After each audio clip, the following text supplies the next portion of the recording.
Chapter 156. Not only the ugly man, but also County Magistrate Liu, the jailers, and the head of the prison. After hearing the words, a certain part of their body involuntarily tightened.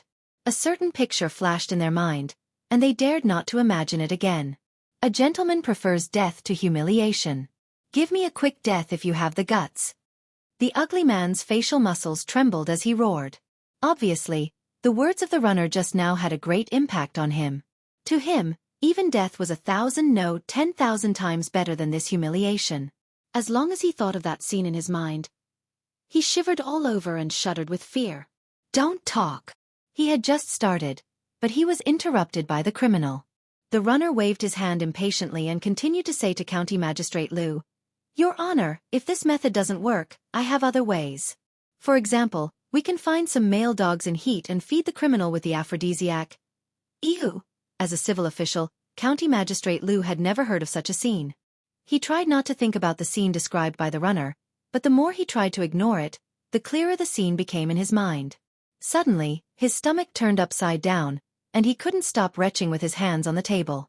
Not only County Magistrate Liu, but also the jailers in the county government prison turned pale after hearing these words. How on earth did he come up with such an inhumane punishment? It was a waste of talent that this guy didn't work as a jailer. The runner who came up with the idea was also complacent at this time. He seemed to have regarded County Magistrate Li, whom he had only met once, as his life mentor. What would Li Yi feel if he knew that he had such an admirer? He would probably kick this disgusting guy to death. I'm a dignified man. How could I be insulted like this? You'll die a horrible death. If the bailiff's first words had only caused the fierce man to feel some fear, then his second words had already caused the ugly man to be on the verge of collapse. If it wasn't for the fact that he still had a breath left to hold on, he would have long since knelt on the ground and begged for mercy. For him, being stabbed by a sword or saber was nothing more than a frown. But if he was subjected to that kind of torture as the runner said, he would probably live in the endless shadow for the rest of his life. Shut up! Being interrupted for the second time, the local government runner was a little angry. After scolding him, he ran to County Magistrate Liu, who had just recovered and was stroking his chest, and said again, "If this method doesn't work, I have another idea. We can. Blarg. Blarg." This time, County Magistrate Liu was not the only one who retched. Even the jailers who usually torture the prisoners couldn't help but retch while leaning against the wall. The two bailiffs on duty at the entrance of the county jail suddenly heard a shrill scream coming from within the jail. Their bodies involuntarily trembled, but they quickly returned to normal after looking at each other. As guards of the county prison, they were already used to this kind of situation. County Magistrate Liu had just brought people in. He was probably torturing the villains who had slaughtered the whole family and refused to confess. After a while, County Magistrate Liu walked out of the prison with a pale face but an unconcealable joy. "However, you've done very well today." County Magistrate Liu patted the shoulder of the local government runner and said a word of praise while resisting the urge to vomit. "I was also inspired by County Magistrate Li."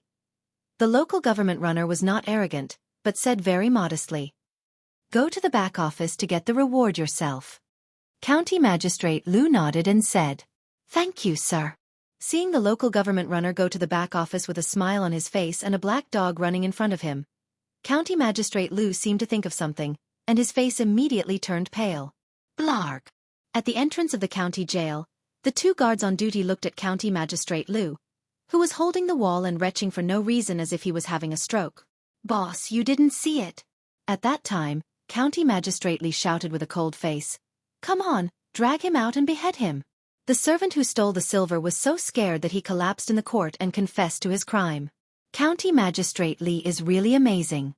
That crafty servant just rubbed his nose and County Magistrate Li could tell that he was lying as if he could see through his mind. If we have 10% of County Magistrate Li's ability, what case can't we solve? Also the punishment proposed by County Magistrate Li, where ants crawled all over his body. Just thinking about it makes me itch all over. If it was really carried out, I'm afraid that the person would be tortured to madness. But County Magistrate Li just wanted to scare him. Xiaofan was so scared that his face turned pale and he confessed on the spot. On the street of the prefectural city, a constable was narrating to the female constable what he saw in the court just now with his saliva flying everywhere. His words were full of praise for County Magistrate Li, whom he met for the first time. In the end, he said with great pity, "Boss, you were patrolling the street at that time, so you didn't see the scene of County Magistrate Li's invincible power." What a pity. Li Mingzhu slightly distanced herself from the bailiff, avoiding his splattering saliva. She folded her arms in front of her chest and listened to his story with great interest. She really didn't misjudge him. This scholar was actually able to make these bailiffs trust him so much in such a short period of time. He must have some skills that she didn't know about. Such a capable person should be used by the country. How could he live in a small shop all day long? Also, in the future, his skill of judging people must be promoted by the Ministry of Justice in all the yamens. It can greatly reduce the need for torture and interrogation, which will be of great help in handling cases. Oh, when I see him tomorrow, I'll ask him why 2 stones, one big and one small, fell to the ground at the same time. Walking leisurely in the village, 2 figures walked toward him. One was a 7 or 8-year-old naughty child, who bowed respectfully and said, "Hello, sir." When the man came closer, he realized that it was Li Yi. He slapped the naughty child's head and said angrily, "Don't call me sir in the future. Call me County Lieutenant." The naughty child nodded as if he understood. Before the man spoke again, Li Yi waved his hand and walked in the direction of his home. Before he could reach the door, a stooped figure walked out from the courtyard. When second granduncle saw Li Yi, a smile appeared on his wrinkled face. "Not bad. I didn't expect to see an official in the stockade village in my lifetime. Not bad, little boy. You've got a promising future." Not only did second granduncle have bad hearing, but his mind was also getting muddled. He was an outsider. How could he be a member of Willow Leaf Village? Time waited for no man. He was getting old and might not be far from Alzheimer's. Li Yi sighed in his heart and saluted as a junior. When he opened the courtyard door and walked in, he saw a small figure curled up on a rocking chair in the courtyard, sleeping soundly. Chapter 157. The little maidservant fell asleep on the rocking chair. Although it was not yet winter, it was still a little chilly in the afternoon of autumn when the sun gradually set in the west. Her thin and delicate body was curled up in the chair and her delicate brows were slightly furrowed. She probably felt a little chilly in her sleep. Li Yi shook his head and took off his outer robe to cover her body. Xiaofan's furrowed brows gradually relaxed. Through the arched door between the inner and outer courtyards, he could see a graceful figure. She did not return to her room to change into another robe. She walked to the arched door and looked over. The woman in white danced with the wind. Her posture was graceful. From afar, there seemed to be a faint sense of transcendence. She was like a fairy in the clouds that would be gone with the wind in the next moment. Li Yi had to admit that after these days, her Tai Chi had become more proficient than his. "Husband, you're back. Have you eaten?" Lu Rui had actually noticed Li Yi's appearance a long time ago. However, she could not interrupt him when she was practicing. After she stopped, she turned around and said, "If not, I'll do it now." Li Yi touched his stomach subconsciously. Because he was in a bad mood, he really did not eat today. "Husband, please wait for a moment. I'll do it now." Lu Rui already understood. She smiled and walked in the direction of the kitchen. Not long after, Li Yi held a bowl of noodles and wolfed it down. He did not realize it before, but after Rui mentioned it, he felt unbearably hungry and the bowl of noodles was quickly emptied. "Xiaofan washed your official robe just now. It will probably be dry at night. Remember to bring it when you go down the mountain tomorrow. Husband doesn't know how to use a saber, so you probably won't be able to use it. However, you still have to carry it with you. It will be of some use eventually. Also, it's best if husband learns a set of saber techniques. It's somewhat dangerous to hunt down bandits. Some bandits are from the underworld and are skilled in martial arts. Husband, you must be careful when you're on a mission." Lu Rui said softly while Li Yi was eating. "Since Rui has nothing to do at home, why don't we let her stay by my husband's side? Even if we really meet a Greenwood tyrant, she'll be able to handle it." Although the position of a county lieutenant was a little more dangerous than other officials, it wasn't that exaggerated. If catching a thief could put one's life in danger, the former county lieutenant would have died many times. Although these matters were under the jurisdiction of the county magistrate, the actual executors were the constables. At that time, he would throw everything to Li Mingzhu. No matter if she was a princess or a princess, She should be prepared to be tricked by herself. Li Yi shook his head and said, "There's no need. I don't know how long this county lieutenant can last. Forget it. Let's not talk about this. Let's go out and take a walk." Of course, he was not the least bit interested in being forced to do something.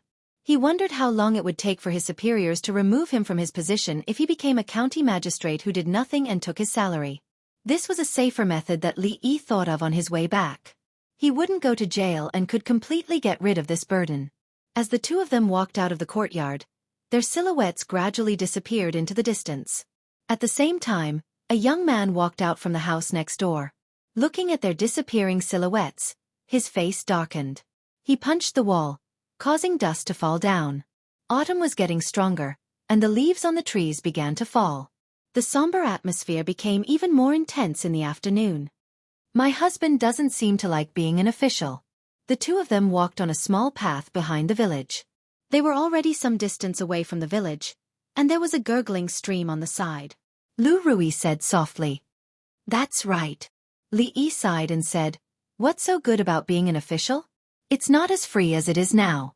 I was thinking that when I have time in the future, I'll go out and explore the Jianghu. That way, I won't have wasted my time in this world. Now I can only think about it. Your mind is not in the court but in the Jianghu.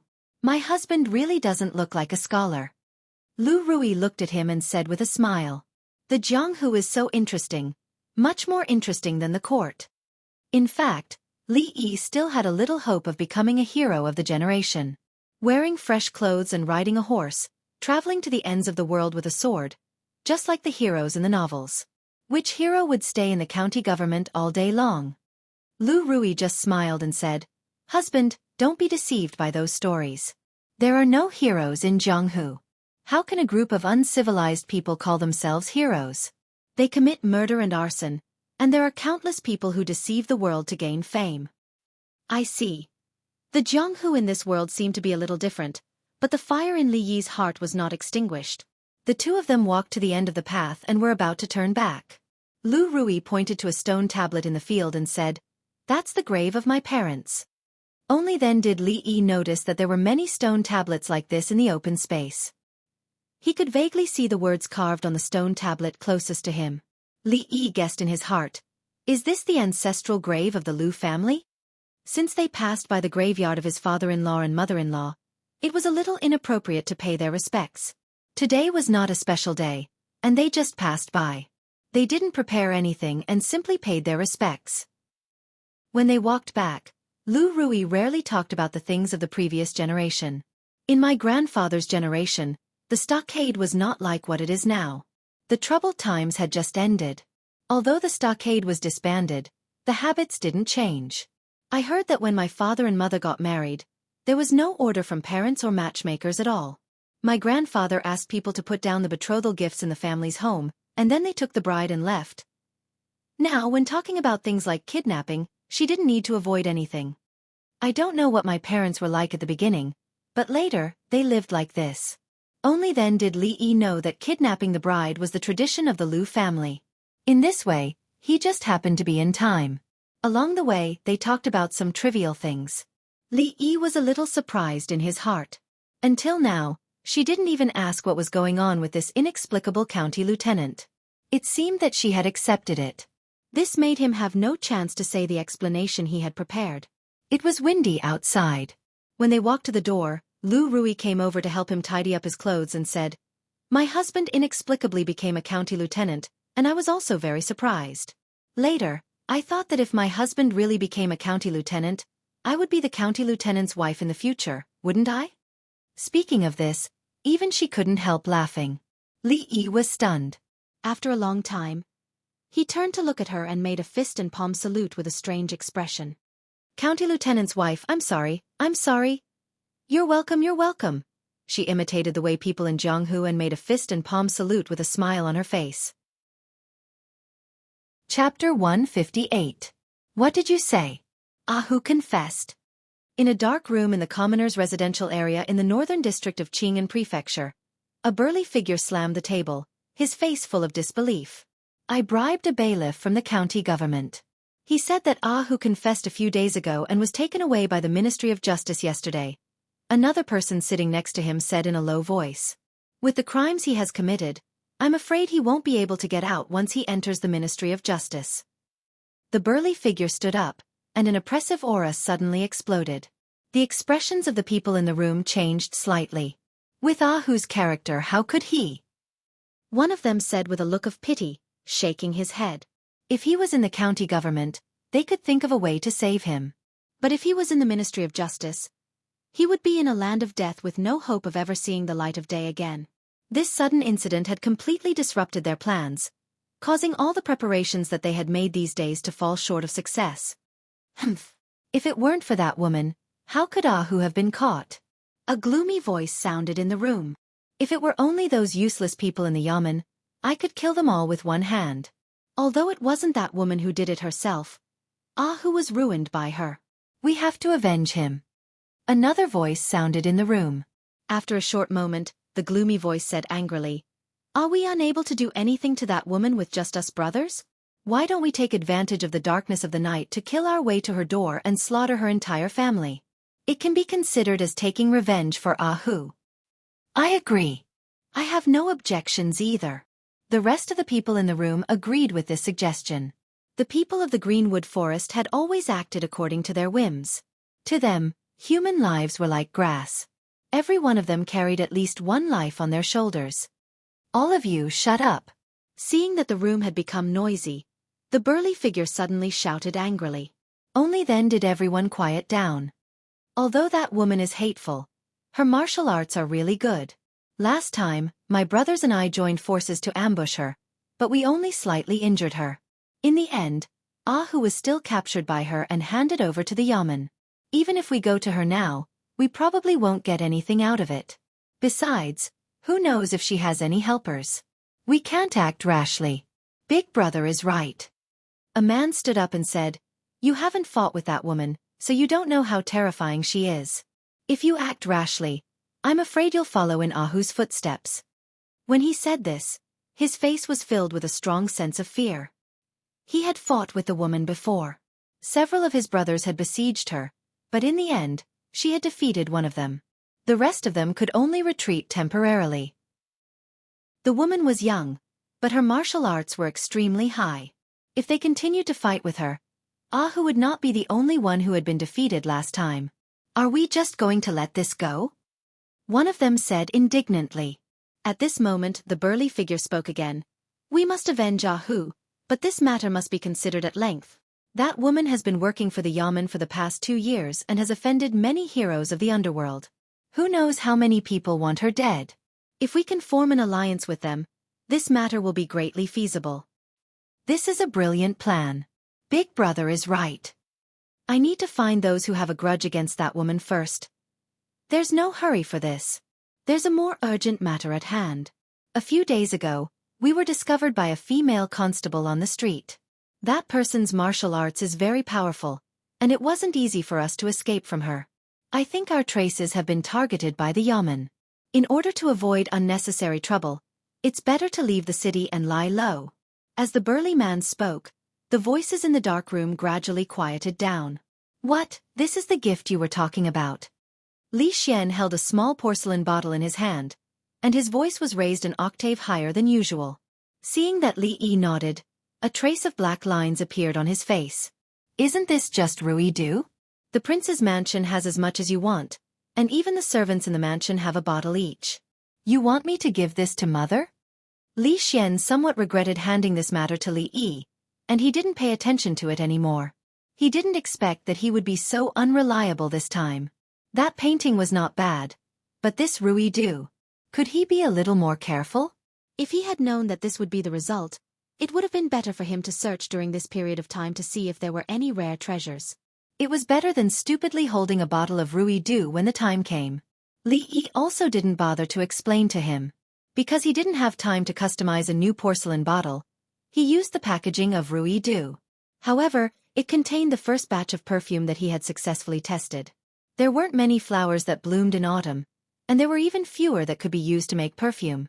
After he finally found all the materials and made the perfume according to the book, He found that the fragrance would dissipate very quickly and wouldn't last long. Later, he looked up a lot of information and finally found something called fragrance retention agent in a corner. After adding musk ingredients, it wasn't until 2 days ago that the real perfume was finally developed. He rarely cared so much about unimportant things, and this guy actually didn't appreciate it. You don't want it? Okay, I'll give it to Arrestor Li. Li Yi took the porcelain bottle from his hand and threw it in the direction of the door. What is this? Rui Du. Emingzu reached out and took it. As soon as she unscrewed the lid, a faint fragrance escaped. She was surprised. The liquid in this bottle didn't have the refreshing smell of Rui Du. Instead, it had a faint fragrance. It wasn't as pungent as the fragrance of the perfume bag, but it seemed to be more suitable for women. It's not Rui Du? Li Xian's nose didn't have any problems. Naturally, he smelled the fragrance. He couldn't help but regret that he was too anxious just now. He should have opened it first to confirm. Emingzu this. He said and turned to look at Li Yi. He asked, what is this called? Perfume. Li Yi said lazily. Yes, perfume. I intend to give this perfume to my mother. It's her birthday in 2 days. You see. This perfume was given to me by County Arrestor Li. If you want it, you can ask him again. Emingzu glanced at him and put away the small porcelain bottle. She turned around and left without giving him a second chance to speak. I was wrong just now. Li Xian turned back and looked at Li Yi with a smile. He said, that bottle of perfume was taken away by Emingzu. Give me a few more bottles. What perfume? Li Yi looked up at him and asked with a puzzled face. Chapter 159. A sin committed by heaven could be forgiven, but a sin committed by oneself could not be avoided. Looking at Li Yi's confused face, as if he had amnesia and had completely forgotten what perfume was, Li Xian's mouth couldn't help but twitch. 10 taels of silver? Li Xian asked tentatively. Li Yi glanced at him and didn't seem to be moved. In the past, when his family was so poor that they didn't even have food to eat, 10 taels of silver was a huge sum of money for him. He didn't have to worry about food anymore. But now, he didn't know how many 10 taels of silver came into his account every day. He didn't have to bow down for this bit of money. Seeing that his amnesia hadn't recovered, Li Xian gritted his teeth and said, I found a fine horse recently. I'll give it to you. 2 bottles at most, no more. Li Yi looked at him and finally spoke. He often traveled between the stockade and the prefectural city. It wasn't a good idea to always rent a carriage from a carriage shop. It was time to have Li Xian give him a horse. Just because he said a few words, he lost a good horse worth several hundred taels of silver. Li Xian felt depressed. After leaving behind an invitation, he took the 2 bottles of perfume and left gloomily.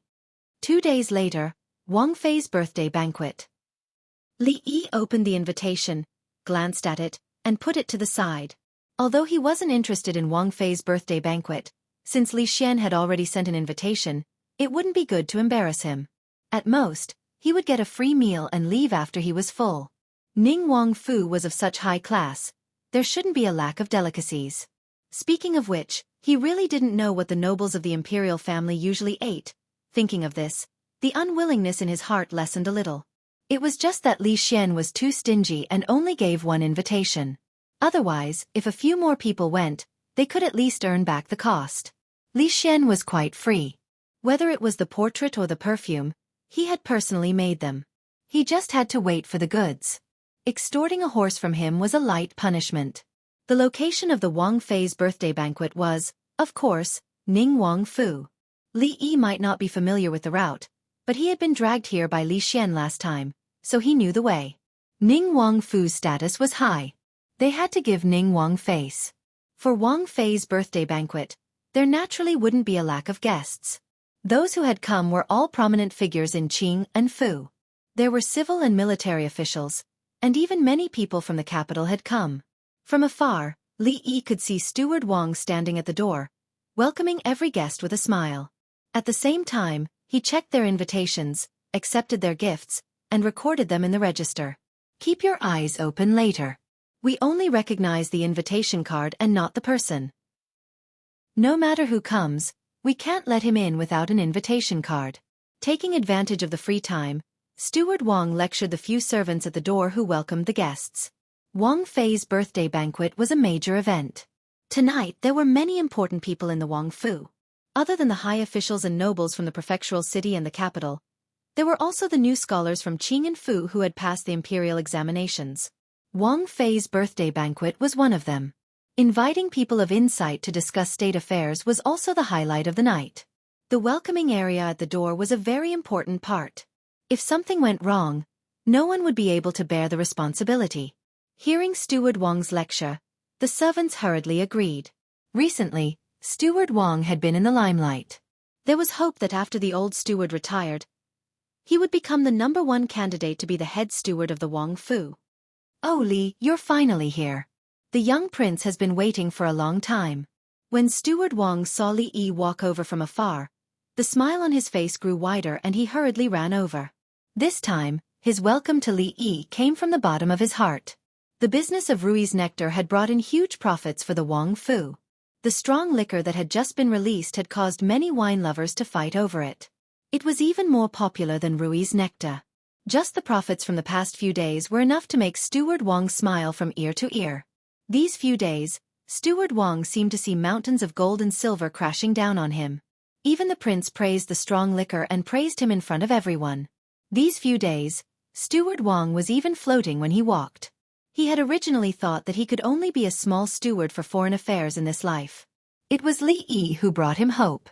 If it wasn't for the fact that he saw that the young prince had a close relationship with him, Steward Wang would have wanted to make a blood oath with him and become sworn brothers. Although Steward Wang had been just as warm and courteous when he came, he had never seen him so enthusiastic. When the servants in charge of welcoming the guests saw this, they couldn't help but be surprised. The guests who had just presented their gifts and had not yet stepped into the door also turned to look at this scene. They were also surprised. This person was so young, but the steward of the Wang Fu was so polite to him. Could it be that he was also a big shot? "Steward Wang, long time no see." Li Yi smiled and cupped one hand in the other before his chest. He handed over something in his hand. After thinking about it, he felt that there was no good gift to give. If he gave something more expensive, the Wang Fu didn't lack it, and he was reluctant to buy it. If he gave something novel, he was afraid that it would steal Li Xian's limelight. Of course, the main reason was that he was too lazy to think about it. It was better to write this congratulatory speech in person, which was full of sincerity and not conventional. A congratulatory speech could be finished in an hour. It took some time for the ink to dry. He casually found a shop to frame it and brought it here to freeload, to attend the birthday banquet of the Wang Fu. "Sir, please show me your invitation." A person hurried over and took the thing from Li Yi's hand. He said with a smile, "You insensible thing. Go away. Does Li need an invitation?" Steward Wang reprimanded the servant with a sullen face. Then he looked at Li Yi and said with a smile, "Li, I will take you in." The little prince said that as long as you come, I will take you to him immediately. Seeing Steward Wang take the young man in, the servant who was reprimanded was confused. Didn't Steward Wang say that no matter who came, he must show the invitation? Didn't he say that only the invitation would be recognized and not the person? Tonight, the Wang Fu was very lively. Along the way, Li Yi saw many men and women dressed in gorgeous clothes talking and laughing at the table in the courtyard. There were many Confucian scholars and scholars with extraordinary temperament.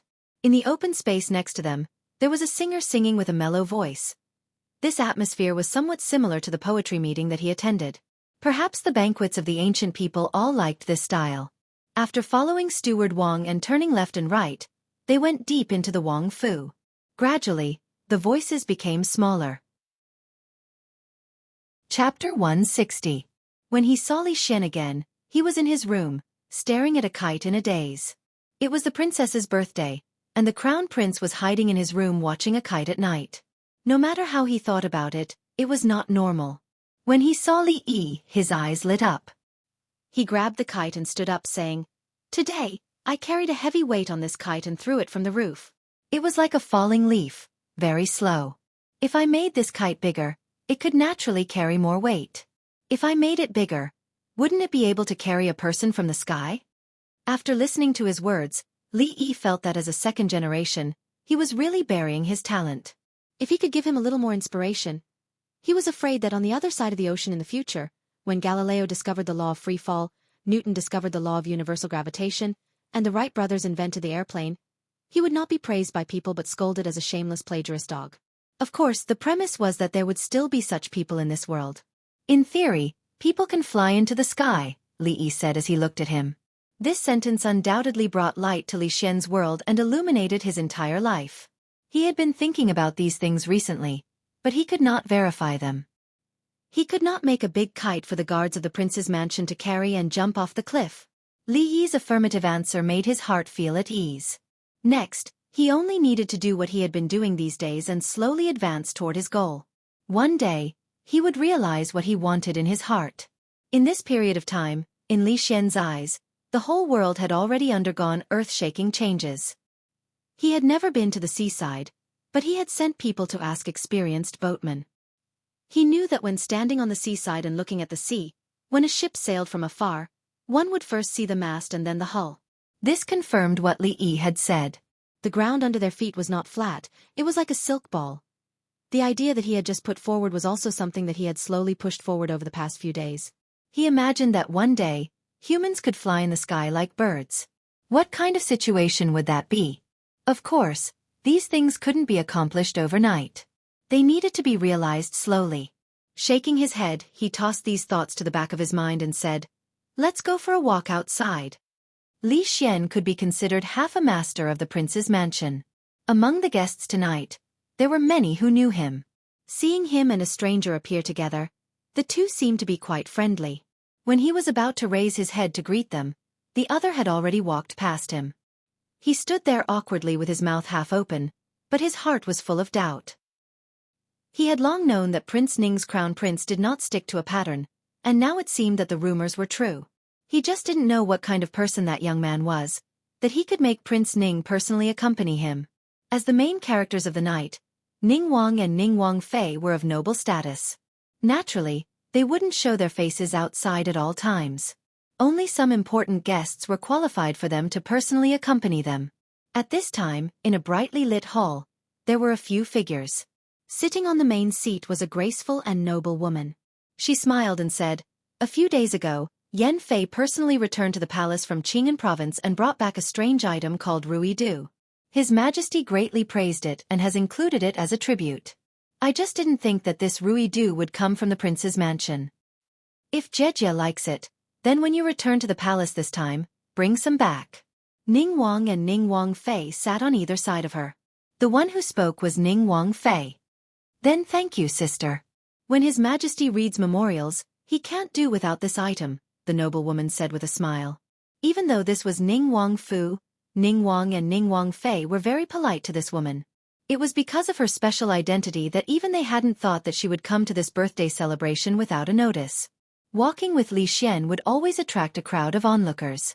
Li Yi found an excuse to send him away. He strolled around alone for a while and tasted the food that the prince's mansion used to entertain guests. He felt slightly disappointed. The so-called food was only It was far from what he had hoped for. "You brat, what are you doing here?" An extremely surprised and shocked voice suddenly sounded in his ear. Li Yi stilled and turned his head. He saw Professor Feng, who he had seen that day, pointing at him with an angry expression. This voice was too sudden, and the surrounding people were also startled. Their gazes involuntarily turned in that direction. Professor Feng was very famous in Qing'an province, especially to the students. There were many people who had been taught by him. They were all curious who could have made Professor Feng so angry. Li Yi was almost scared out of his wits. He had no enmity with Professor Feng, but looking at him like this, it was as if he had sullied Professor Feng's daughter's chastity and his father-in-law was coming to settle the score. It would be strange if others did not misunderstand. "Professor Feng, what is the meaning of this?" Li Yi turned to look at him. "Brat, didn't you say that you had a strange illness since you were young? Every time you thought about taking the scholarly exams, you would be bedridden and fall ill? Why is it that after becoming a county lieutenant, you look more energetic?" Every time Professor Feng thought of the lies he had made up that day and how he had foolishly believed them, he would feel a sense of shame in his heart. After teaching so many students for so many years, even if it was a scholar, they would have to be respectful to him. He had actually been fooled by an elementary scholar. After so long, he still couldn't swallow this anger. When he heard from Prefectural Magistrate Dong that this fellow was already the county lieutenant of Anqi province, his heart was even more depressed. Li Yi looked at him with some dissatisfaction. As a dignified prefectural school's professor, every time he opened his mouth, he would call him a brat. Where was his manners? It seemed like this Professor Feng had spent so many years studying the sage's books in vain. If he had the ability, he should have asked the current emperor about the matter of him becoming a county lieutenant. Why was he venting his anger in front of him? Did he think that he was willing? I've already said that it's a strange illness. Who knows when it will get better? Maybe this position of county lieutenant is a good medicine? Li Yi said lazily. He picked up a plate of pastries and walked past Professor Feng. He didn't want to be called a brat by this Professor Feng again. Even though the other party's rank was higher than his, could a city's education bureau director control a county's public security bureau director? Obviously not. Since that was the case, there was no need to bother with him anymore. Incurable, incurable. Professor Feng watched as the scholar left indifferently after being ignored. He waved his sleeves and said angrily. As for those officials who had been reprimanded by Professor Feng, they looked at Li Yi's back with a little respect. After so many years, this was the first time they saw a student who dared to speak to Professor Feng in such a manner. Respect, respect. Chapter 161. What made Brother Feng so angry? Seeing Professor Feng blowing his beard and glaring at him from afar, many people who were familiar with him walked over. One of them, a middle-aged man, looked at him and asked in confusion. Forget it. Don't mention it again. Professor Feng was afraid that if he continued to talk about this matter, he would become sick from his unambitious bookish attitude, so he waved his hand and said, Hee. Did that county magistrate Li offend Professor Feng again? A slightly teasing voice sounded. When everyone turned their heads to look, they all put on a serious expression and cupped their fists. Lord Dong. The person who came was Magistrate Dong. Magistrate Dong smiled and waved his hand. Tonight, there is only Dong Wenyun, no Lord Dong. Seeing that Magistrate Dong was so casual, everyone gradually relaxed. Finally, someone couldn't help but ask, May I know what's going on with the county magistrate Li that Brother Wenyun mentioned? Magistrate Dong laughed and said, You have to ask Professor Feng about this. Seeing that everyone was looking at him, Professor Feng could not hide it anymore, so he told them everything from the beginning to the end. He actually doesn't want to be an official? A chronic illness that prevents him from becoming an official? Brother Feng actually believed this kind of excuse. That Rules for Disciples is an excellent work. I just read it yesterday. I heard that the new Anqi County Magistrate was personally conferred by His Majesty. Is that true? Of course it's true. But since he has contributed to education, he should be conferred the title of a scholar. Why did His Majesty confer him the title of County Magistrate? After listening to Professor Feng's story, everyone started to discuss. Magistrate Dong coughed and said, His Majesty must have some deep meaning behind this. We can't make any wild guesses.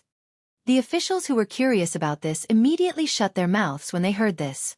Guessing the emperor's intentions was a taboo for an official. Was that person really County Magistrate Li? County Magistrate Lu followed behind Magistrate Dong. The familiar figure appeared in his mind, and his heart trembled again. It was thanks to Magistrate Dong that he had the right to come here tonight. Even so, he had to act cautiously, fearing that he would accidentally anger some important person. However, County Magistrate Li was able to act neither servile nor overbearing in front of Professor Feng, whose rank was much higher than his. He even left in a carefree manner after the incident, as if the Wang Fu was his own home.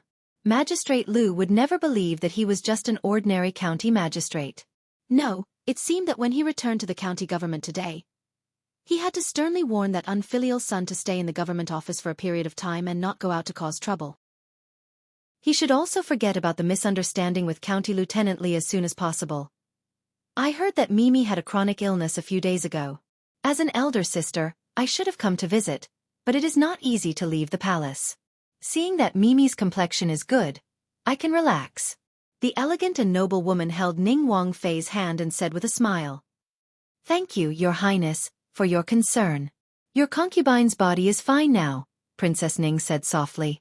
The beautiful woman patted her hand and said, "What concubine?" "There are no outsiders here.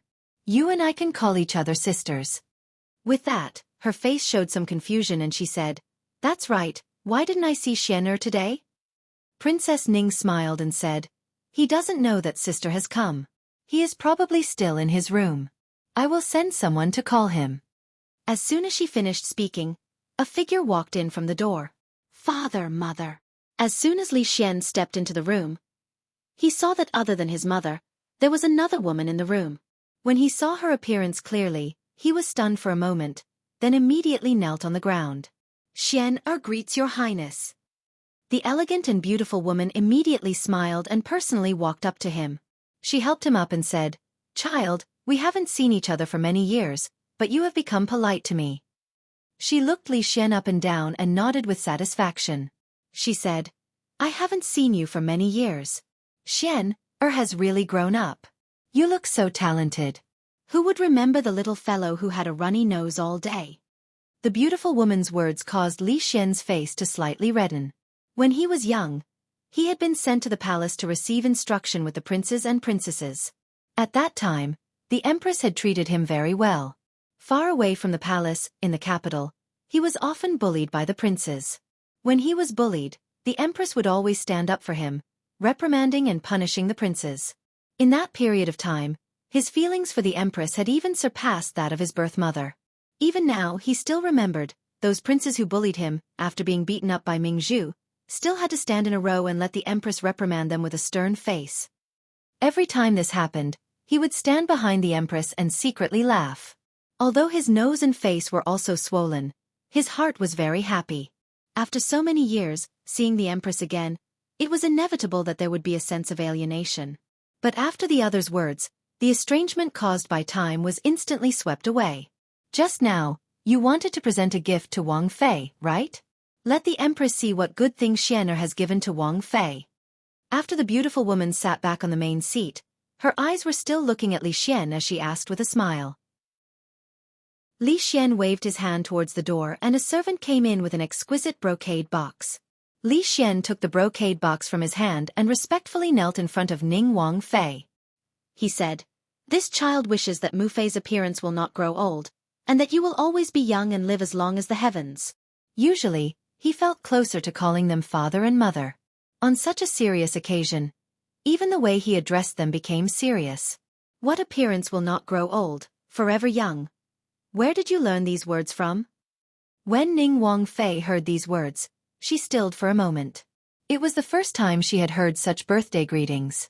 But even though she was surprised, she was still somewhat happy inside. After all, as a woman, who didn't want their appearance to not grow old? Even if this was impossible, who didn't like to hear good words? Li Xian stood up from the ground and personally opened the brocade box to take out an exquisite porcelain bottle.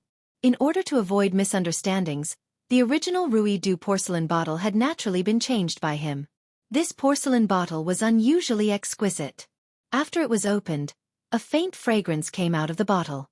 So fragrant. "What is this?" Seeing the Wang Fei look at him, Li Xian explained, "This is called perfume. It is made from the essence of flower petals." He said the wondrous words that Li Yi had taught him. Not just the Wang Fei, even the empress was stunned. Women were naturally sensitive to perfume.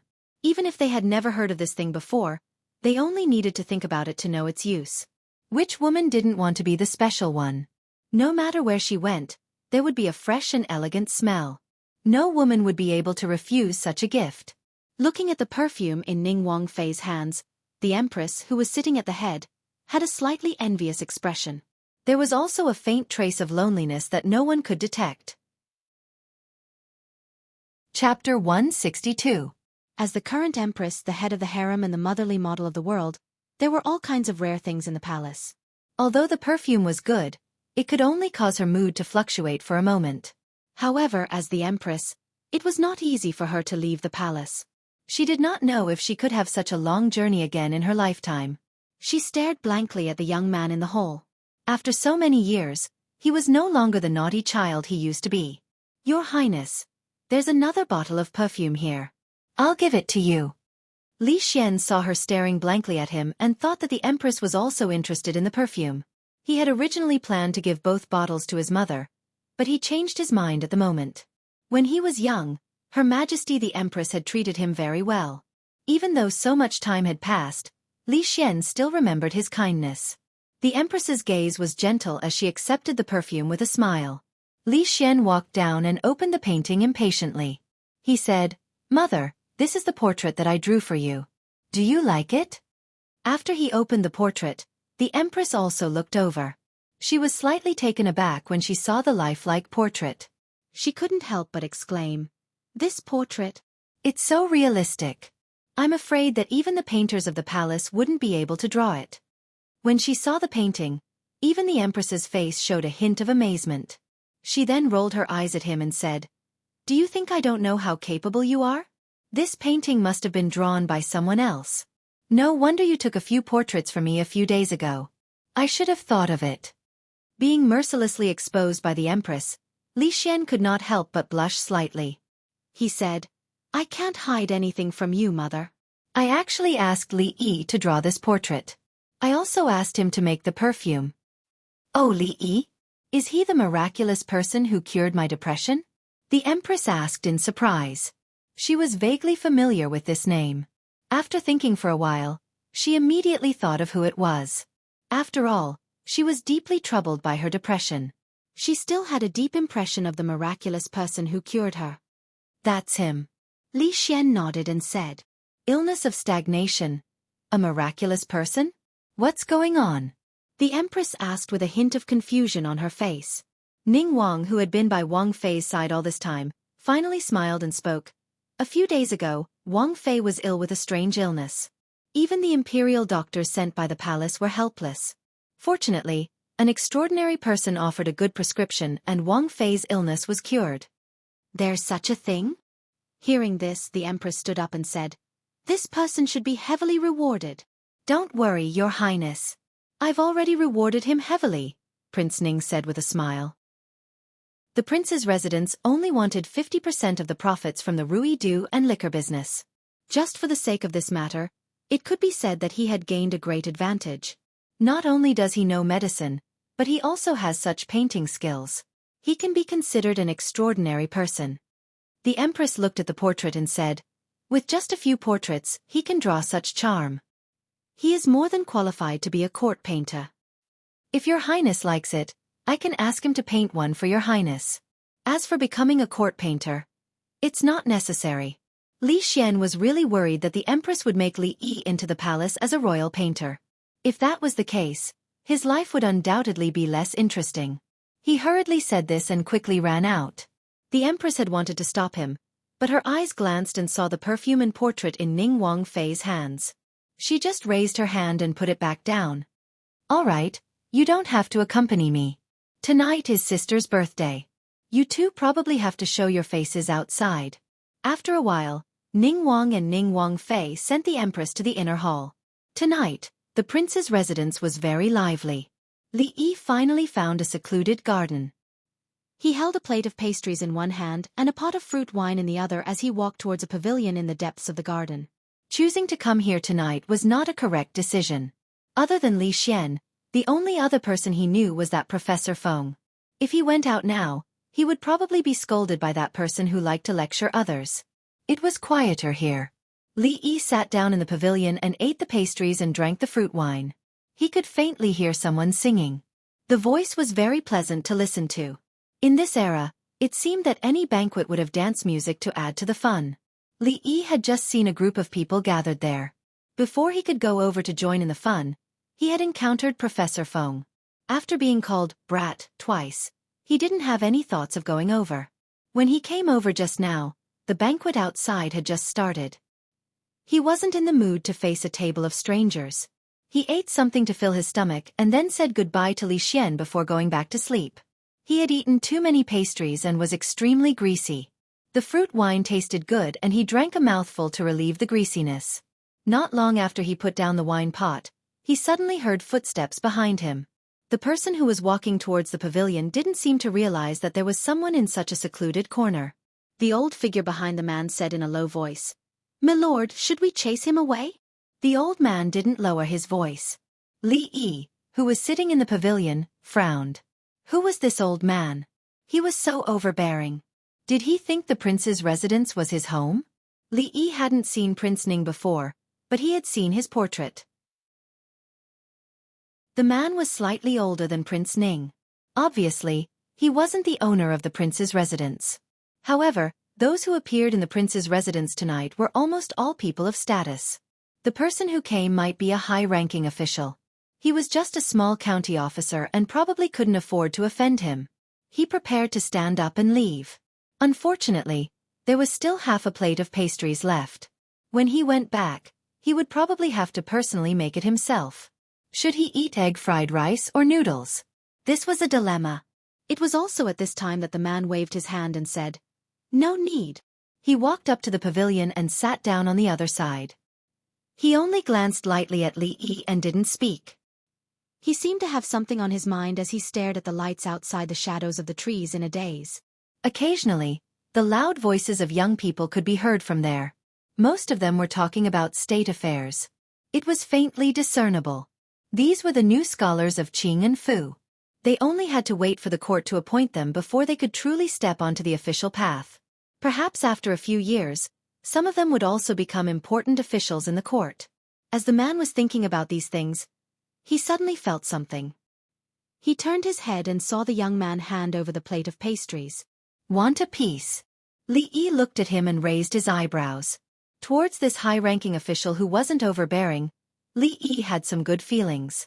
Seeing the young man in front of him pick up a piece of pastry and throw it into his mouth, the middle-aged man was startled for a moment. Then he smiled and reached out his hand. "This pastry tastes good, but if you eat too much, you'll get sick of it. It's best to go outside and steal. Bring me a jug of wine." This high-ranking official seemed to be very approachable. Li Yi kindly reminded him.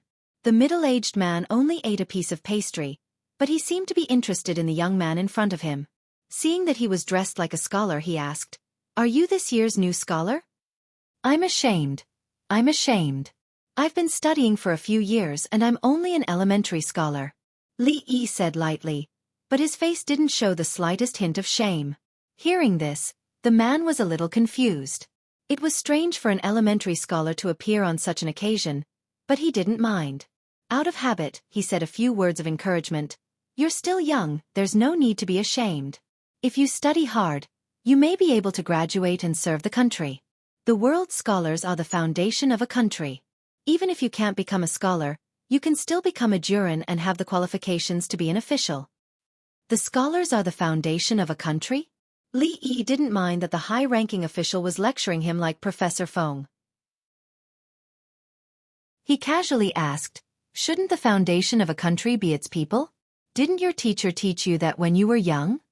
After he said that, he realized that although this world's trajectory was similar to China's, there were often huge differences in the details. This famous saying in his previous world might not be used in this world. "What do you mean?" The man frowned and looked at him. "The people are the water, the king is the boat. Water can carry the boat, it can also—" Li Yi said half a sentence and stopped. The man was listening curiously, but when he saw Li Yi suddenly stop, he raised his head and asked, "Can also what?" "Water can carry the boat, it can also cook porridge." Li Yi's stomach growled. He said awkwardly, "Do you have porridge? I'm hungry." Chapter 163. It turned out that it was easy to be a high-ranking official. In a short while, a few dishes, as well as the fragrant white fungus and lotus seed porridge, were placed on the stone table in the pavilion. "Continue." The dishes were already on the table. The middle-aged man looked at him and urged him. What was I talking about? Li Yi was hungry, so he did not stand on ceremony. He drank a few mouthfuls of porridge and said, "Oh yes, I remember. Speaking of porridge, this white fungus and lotus seed porridge is a bit overcooked. The white fungus is all cooked and it affects the taste. However, these dishes are not bad. Do you want to try?" The middle-aged man was speechless. "Yes, you are right. This porridge is indeed overcooked."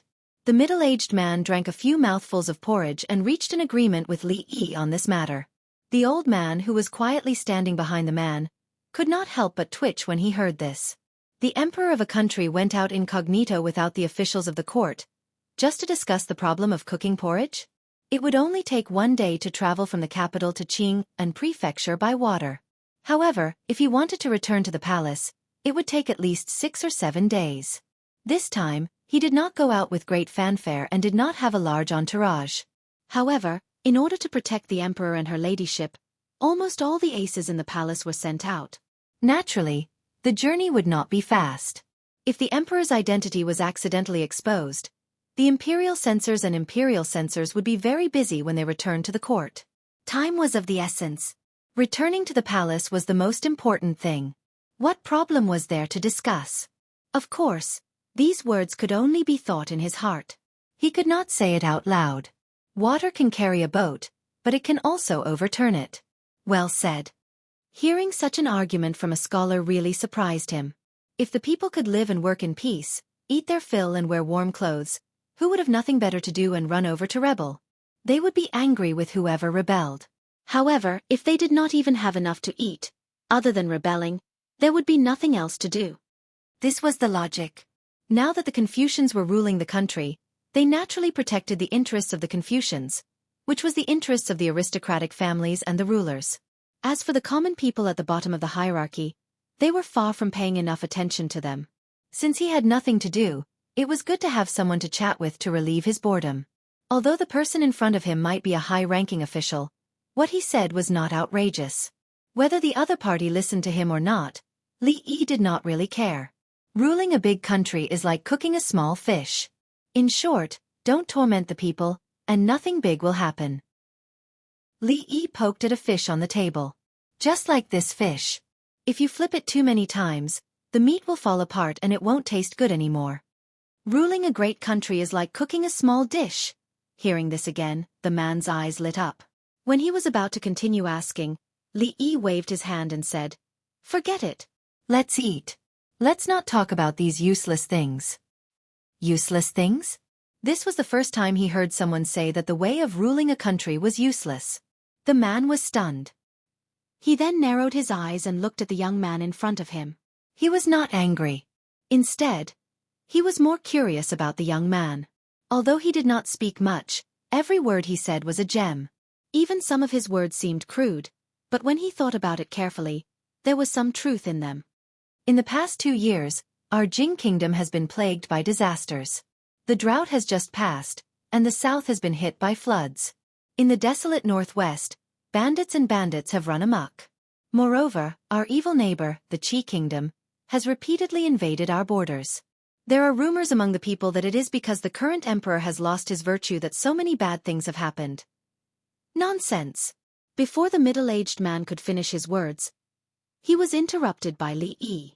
What does natural and man-made disasters have to do with the emperor? According to what you said, if I accidentally fell when I went out in the morning, can I also blame it on the emperor's loss of virtue? Aside from the fact that he was inexplicably made a county lieutenant, which caused Li Yi to have some complaints about the current emperor, he had a good impression of him in other aspects. After all, from the various government decrees carried out in the Jing kingdom, His Majesty did not seem to be a fatuous ruler. Just the temporary exemption of taxes in Qing and prefecture and the surrounding cities was enough to make even Li Yi remember his kindness. The elder behind the man wanted to say, "Presumptuous. How dare he use such an indecent word in front of the current emperor?" However, before he could say anything, His Majesty waved his hand behind him. After glaring angrily at the young man, he kept his mouth shut. Well said. Naturally, Li Yi did not know that his invisible flattery had hit the heart of the man in front of him. It was not easy to be an emperor these days. Within the borders of the Jing kingdom, wherever there was a disaster, where there was a bandit, where strange things happened, they were all blamed on the emperor. As an emperor, he was really wronged. Although the young scholar's words were unpleasant to hear, they made him feel good all over. If it was not for his status, even he would have scolded him to his heart's content. In an instant, when he looked at the young man again, his eyes were full of admiration. "Young man, you have ideas, you have insight, you can be of great use." Although the imperial examination was still the most common and important way for scholars to enter the official career, the country was in urgent need of talents and would not block all paths. If there were truly outstanding talents in a certain area, they could be recommended by the local officials, examined by the Ministry of Appointments, and then presented to the emperor. It was not impossible to make an exception and hire them. At this moment, towards the young man in front of him, he clearly had such thoughts. Of course, with his status, there was no need for the local officials to recommend him. After the examination by the Ministry of Appointments, it was only a matter of a word for him to be promoted. At such a young age, you do have some real talent. Although you are only an elementary scholar, it is not a big deal. The imperial court will never let talents go to waste. If you are interested, I can recommend you to the imperial court. I think it is possible to get you an official position. What do you think? The middle-aged man looked at Li Yi and said with a smile. He really cherished talents. After a few words, he was very much in agreement with Zhou Bao's views on governance. Of course, he did not exclude the fact that Zhou Bao had said, "Bull**t, just now, which added a lot of points in his heart. Since he was a talent, he should be used by the country. The ruler and the official should work together to build a harmonious and beautiful country. Letting talents go to waste. This was not something a wise ruler would do. Li Yi's hand that had just stretched out froze in mid-air, and his face was a little dazed. This scene, it seemed a little familiar. This seemed to be the second time. It was just a casual chat. Was there a need to be so nervous? Indeed, a loose tongue causes trouble. If he had known earlier, he would not have said those words just now. Slowly putting down his chopsticks, he said with a face full of regret, "To tell you the truth, I have been suffering from a chronic illness since I was young." Chapter 164. Haha, how come I have never heard of a chronic illness that prevents one from becoming an official? Seeing the young scholar put down his chopsticks and leave, the middle-aged man said with a smile. This person used such a clumsy excuse to brush off His Majesty. How despicable. The old man's dark voice floated out. Attempting to deceive the emperor, what is the punishment? According to the law, he should be beheaded. The old man's voice paused and then he said, "However, ignorance is not a crime." He did not know His Majesty's identity, so he can be given a lighter sentence. Haha, Chongda, you have a sharp tongue but a soft heart. Your bad habit hasn't changed in decades, the middle-aged man said with a smile. A hint of warmth appeared on the old man's cold face. He had watched His Majesty grow up. From the time he was a toddler learning to speak to the time he became a little prince and was made crown prince by the late emperor. Then, he personally watched him ascend to the throne. It had been decades. It was said that the emperor was heartless, but he knew very well that the current emperor valued relationships and was a rare wise ruler. The relationship between the two seemed to be master and servant, but it was better than that. Let's go. After a walk, my chest doesn't feel so tight anymore. Go and investigate that young man just now. He's so young, but he doesn't want to serve the country and wants to be a hermit. However, although his personality still needs to be polished, he has potential, the middle-aged man said with a smile and walked outside with his hands behind his back. The old man followed closely behind. As the two of them left, countless silhouettes flickered in the surrounding darkness, disappearing in the blink of an eye. After strolling out of the garden, he was still slightly hungry. Li Yi felt regret. If he had known that this high-ranking official would be the same as Professor Feng and make him an official in the end, he wouldn't have said so much just now. Otherwise, he wouldn't have been so hungry. He only drank half a bowl of porridge and only ate a few mouthfuls. It was a pity. Shaking his head, he decided to go say goodbye to Li Xian and go back to sleep early. At this time, not far away, around a wide pavilion, there was a lively scene of laughter and toasting. Most of the people gathered here were scholars. At this time of turbulence, thanks to Prince Ning's invitation, they gathered together to brainstorm and discuss the affairs of the country using the opportunity of the Wang Fei's birthday banquet. Perhaps they could really come up with a good solution. Other than the officials from Qing'an Prefecture who had been invited, the new Jinshi who had graduated from Qing'an Prefecture this year were all included. These people were the future pillars of the country. Once the court officially appointed them, they would immediately take up their posts and officially become civil servants of the Jing Kingdom. The reason why he had invited them tonight was also to give them some guidance. Many of the new Jinshi were high-spirited and had not yet been tempered by the cruel reality. They were filled with the desire to serve the country and finally had a chance to express their ideals and ambitions. Using this opportunity, they would point out the country, encourage writing, and when they got excited, they would write a poem. It seemed that if they didn't do this, they wouldn't be able to express their concern for the country and the people. In the pavilion, there were courtesans and dancers to add to the fun. Every time someone wrote a poem, they would go up and sing it. On an occasion like tonight, no matter if the poem was good or not, no one would give it a bad review. Of course, poetry was also within the scope of the examination. Those who were able to pass the Jinshi exam would write poems that weren't too bad. At this time, in a remote corner of the venue, County Magistrate Lu sat alone on an empty table and drank by himself. He seemed a little lonely and desolate. Magistrate Dong and a few other officials sat in the middle, surrounded by the stars. As a small attendant of the county magistrate, he was too embarrassed to join them. He could only sit alone in the corner and watch the new Jinshi perform. He thought back to the days when he was high-spirited, and his eyes were blurred. The wine in the mansion was good, and County Magistrate Lu was a little tipsy unconsciously. Slightly tilting his head, he saw a familiar figure turning out of a garden and walking straight towards him. County Magistrate Li. County Magistrate Lu was puzzled. He didn't know why County Magistrate Li went there alone. He stood up and was ready to greet him when he came. In the mansion tonight, both of them were alone, and they felt that they were in the same boat. Just as he put down the wine cup and stood up from his seat, he saw two figures walking out behind County Magistrate Li. The one walking in front was a middle-aged man with an ordinary look, but he had a dignified air of being in a high position for a long time. With the help of the lamplight, County Magistrate Lu could only vaguely see his face, but it was this glance that made his legs go soft, and he quivered and instantly sober up. Although he had only seen this face once in more than 10 years, for County Magistrate Lu, he would never forget this face for the rest of his life. Meeting the Emperor in the Golden Palace was the most glorious moment of County Magistrate Lu's life. Who could forget the Emperor's face? Who dared to forget it? Thank you for the meal. As soon as Li Yi walked out of the garden, he saw the high-ranking official and the gloomy old man following him. He waved his hand casually and walked in the opposite direction. He didn't mention the matter of making him an official again and continued to walk forward. Where should I find Li Xian? Seeing this scene, County Magistrate Lu trembled and sat back in his seat again. As for greeting County Magistrate Li, he didn't even dare to think about it. He even treated the Emperor so casually. How could he, County Magistrate Lu, be qualified?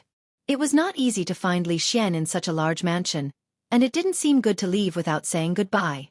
When Li Yi was thinking of finding someone to bring him a message and go back to sleep, a figure came to him. It was a young woman. The woman was extremely beautiful. She wore a silk dress without any makeup. Her eyebrows were distant and her eyes were like autumn water. She was indeed a peerless beauty. Puff!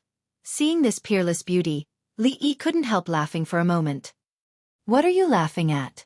A trace of blush appeared on the woman's face, and then she became angry and said, What are you laughing at? I'm not laughing. Li Yi looked serious, but the next moment, he couldn't help laughing again. Haha, the way you dress, it's really. The anger on the woman's face deepened. She reached for her waist out of habit, only to realize that she had changed her attire today. She did not carry her saber either.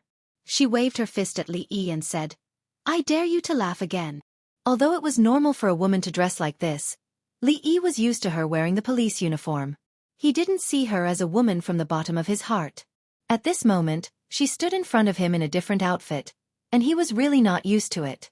However, looking at her clenched fist, Li Yi knew that if he continued to laugh like this, something bad would happen.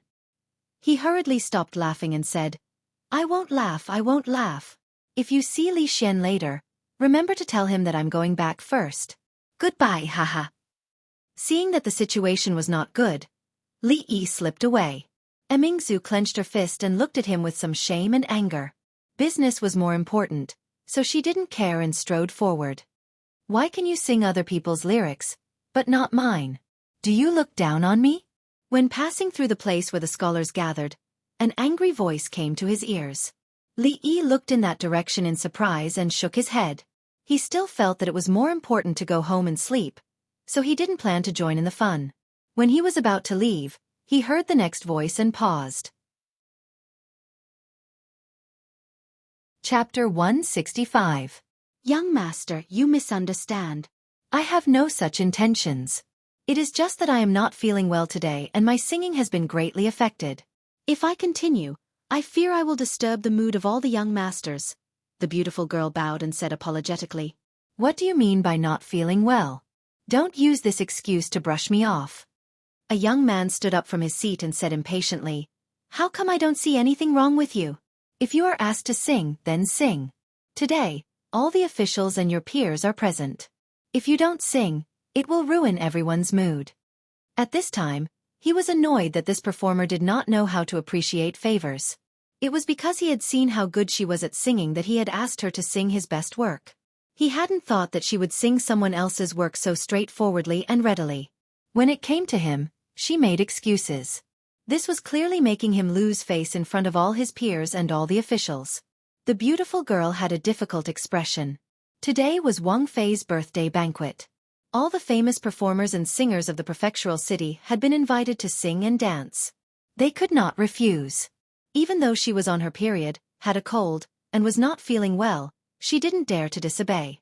But at this time, the feeling of discomfort was getting worse. Her head was dizzy and she couldn't sing no matter how good she was. It was not suitable for her to speak. But she knew that none of the people present tonight could be offended by a small performer like her. Gritting her teeth, she prepared to nod and agree when a laughing voice came from the side. A singer walked over and said with a smile, Master Cui, you don't know, but Ruoqing is not feeling well today. If Master Cui doesn't mind, how about I sing this song? There was gratitude in Wan Ruoqing's eyes as she looked at the singer. She was also skilled in singing and had some fame in Qing and Fu. The two of them did not have a close relationship. She had not thought that she would come forward to help her out at a time like this. Who do you think you are? The Cui man glanced at her coldly and turned to look at Wan Ruoqing. In a cold voice he said, You really won't sing? The woman trembled under his glare. She opened her mouth but didn't say anything in the end. She was only a lowly songstress, while the other was an outstanding talent among the scholars of Qing and Fu. Naturally, she did not dare to say anything more. After casting an apologetic look at Wan Ruoqing, he quietly retreated. They were already used to such a scene. The singers and actors had expressions of grief and indignation on their faces, but they could only lower their heads in silence. You really don't want to sing? When the man from the Cui clan said this, he raised his voice slightly. Many people in the surroundings stopped talking and looked over in puzzlement. What happened to Brother Yan Xian? Strange, why is Brother Yan Xian making things difficult for a performer? Haha, he drank quite a bit just now. I'm afraid he's a little drunk now. There were also some people who were closer and knew the whole story. They gave a simple explanation. Everyone guessed that Cui Yanxin was really drunk tonight for making things difficult for an actor for no reason. Speaking of which, the wine in the manor was really good. Scholars couldn't live without wine. All of them had amazing alcohol tolerance, but they didn't dare to drink too much tonight because the wine was too strong. Normally they would raise their cups and drink to their heart's content, but tonight, they were worried that they would get drunk and cause trouble.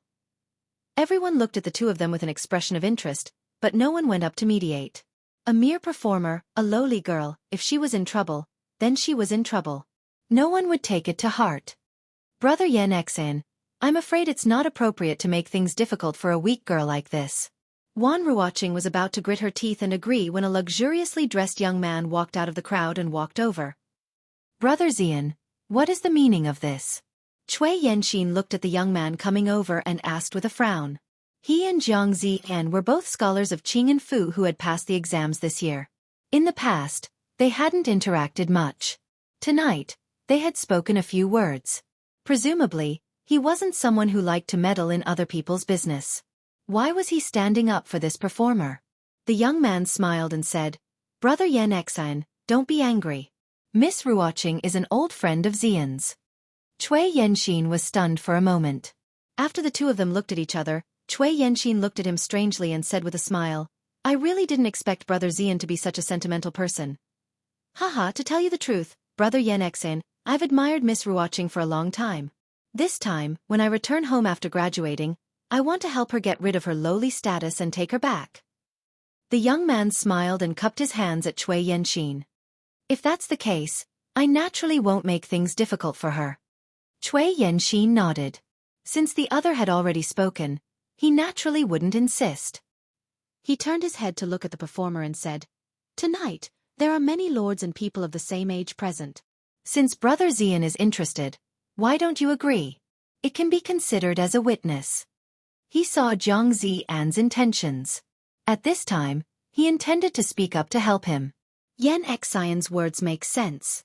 Haha, if Brother Xian stands up for a woman, it will be a story to be told. Yes. Tonight, there are so many witnesses. He won't be allowed to go back on his words in the future. Just agree. In an instant, countless scholars stood up and said. They were all Jinshe and naturally couldn't legally marry a lowly woman, but they could still take her as a concubine. In reality, such things were not uncommon among them. The officials who were a little further away had long become accustomed to this. Even the favored concubines of their families used to be famous performers in Qing and prefecture or prostitutes who had been in the limelight for a while. This kind of atmosphere was quite prevalent among the literati. At this time, the resentment on the faces of the other singers and performers had long disappeared. They looked at Wan Ruoqing with eyes full of envy. For these lowly women, compared to aging and dying alone, this was probably the best ending in this life. That young man had become a Jinshe at a young age and had a promising future. Even if she became his concubine, it would not be a disgrace. Instead, it would be a great blessing. Zhang Zian looked at the beautiful woman with a smile and said softly, "Ruoqing, what do you think?" Hearing this, Ruoqing looked up at him with a smile on her face. She said, "Master Zhang, Ruoqing appreciates your kindness, but I'm sorry." The feeling of discomfort was getting stronger and stronger. She resisted the dizziness and picked up a piece of rice paper with Cui Yanxin's new lyrics written on it. After bowing slightly to Zhang Zian, she walked toward the pavilion without looking back. Seeing this, everyone was slightly stunned. She would rather choose to sing than be Zhang Zian's concubine? When the singers and performers saw this, some regret appeared on their faces. If it had been them, they would have agreed without hesitation. The smile on Zhang Zian's face froze. After a while he smiled again and said, "Haha, it seems that it was Xian's wishful thinking." Being rejected in front of so many people had already caused him to lose a lot of face. However, even though he was extremely furious in his heart, he did not reveal the slightest bit of displeasure. Otherwise, it would only make others think that he was too narrow-minded. Cui Yanxin was a little surprised by this, but he did not care too much. After all, Zhang Zian's matter had nothing to do with him. Since the performer went up to sing, his original purpose had been achieved. After a short surprise, everyone stopped thinking about this matter and turned to discuss Cui Yanxin's lyrics just now. "I just saw Yan Xian's lyrics. It is a rare piece of work. When the performer sings, Brother Yan Xian will be in the limelight again. Haha, with the world in your heart, you can't eat and sleep well. You are worried about the country and the people. Brother Yan Xian is really a role model for us." Hearing this, Cui Yanxin's face showed a little pride. Tonight, he was in a good state of mind, so he wrote such a poem. He wanted to leave a good impression in front of everyone. The performer's singing was good, and he was afraid that he would add a lot of color to the lyrics. Before Wan Ruoqing reached the pavilion, the feeling of dizziness became more and more intense. When she stepped on the steps, she accidentally stepped on air, staggered, and almost fell. Right at this moment, a pair of strong hands supported her shoulders. She was startled and quickly pulled away. When she turned her head and saw a familiar face, her heart finally calmed down. "Are you okay?" The young man looked at her with some worry. "I'm fine." Wan Ruoqing resisted the discomfort and gently shook her head. The young man looked at her pale face and remembered what he had just seen outside. He frowned and took the rice paper from her hand. After glancing at it, he crumpled it into a ball and threw it on the ground. "What the hell is this?" A faint disdainful voice was clearly heard by everyone present. Chapter 166. She had worn the uniform of a bailiff for a long time and then changed into a woman's dress. It wasn't just Li Yi who found it strange. Even Emingzu herself wasn't used to it. However, it was clearly inappropriate to wear the uniform of a bailiff at an occasion like tonight. She wore the awkward clothes and brushed past Li Yi. She walked to the end of the road and then turned back from the other side. She was clearly familiar with Ning Wang Fu. She turned back and walked for a while before going up to an exquisite little building. The little building had 2 floors. Walking up the stairs, the middle-aged man who had just chatted with Li Yi sat down in a room by the window on the 2nd floor. The eunuch called Changde stood silently behind him. "Imperial brother." "Your Majesty." On the other side, Ning Wang and Ning Wang Fei respectfully bowed to him. "There are no outsiders here. There is no need for such formalities in private." The current emperor, the man called Li Hong, chuckled as he sat down. At this moment, he was in a good mood. Just now, when the young man did not know his identity and casually chatted with him for a while, he felt that no etiquette or flattery could compare to hearing the fart from the young man. As the two sat down, a voice came from the door. "Princess, His Majesty and Yang are waiting for you inside." "Emingzu, come in." The female walked into the room. The empress was the first to stand and wave at her. "Fu Huang. Mu Hu." Emingzu walked over and first bowed to the two. Then she said to Ning Wang and Ning Wang Fei, "Emingzu greets Wang Shu, Yinyang. Come and sit." Ning Wang Fei stood and held her hand, letting him sit between her and the empress. She said with a smile, "This child, you haven't come to the Wang Fu to visit Yinyang in these months. When you were young, you were the one who bothered Yinyang the most." "I was afraid of causing trouble for Yinyang and Wang Shu," Emingzu said with a smile. "What trouble? Are you afraid that the Wang Fu will mistreat you?" Ning Wang Fei was still holding his hand, a hint of blame in her eyes. "Why didn't you just stay in the palace? Why did you come here to be a bailiff? Since ancient times, when has a princess ever been a bailiff?" Ning Wang Fei's words made her feel somewhat at a loss. Just at this time, another person strode in. Li Xian didn't find Li Yi in the Wang Fu and could only return helplessly. A servant passed on Ning Wang's words, telling him to come to this little building, so he immediately rushed over. Suddenly seeing the familiar middle-aged man on the main seat, Li Xian was stunned for a moment, then immediately bowed again. "Xianer greets Uncle Huang." Get up, come to Uncle Emperor." Jing Emperor waved his hand, and Li Xian had to sit down obediently. After he sat down, the Empress seemed to think of something.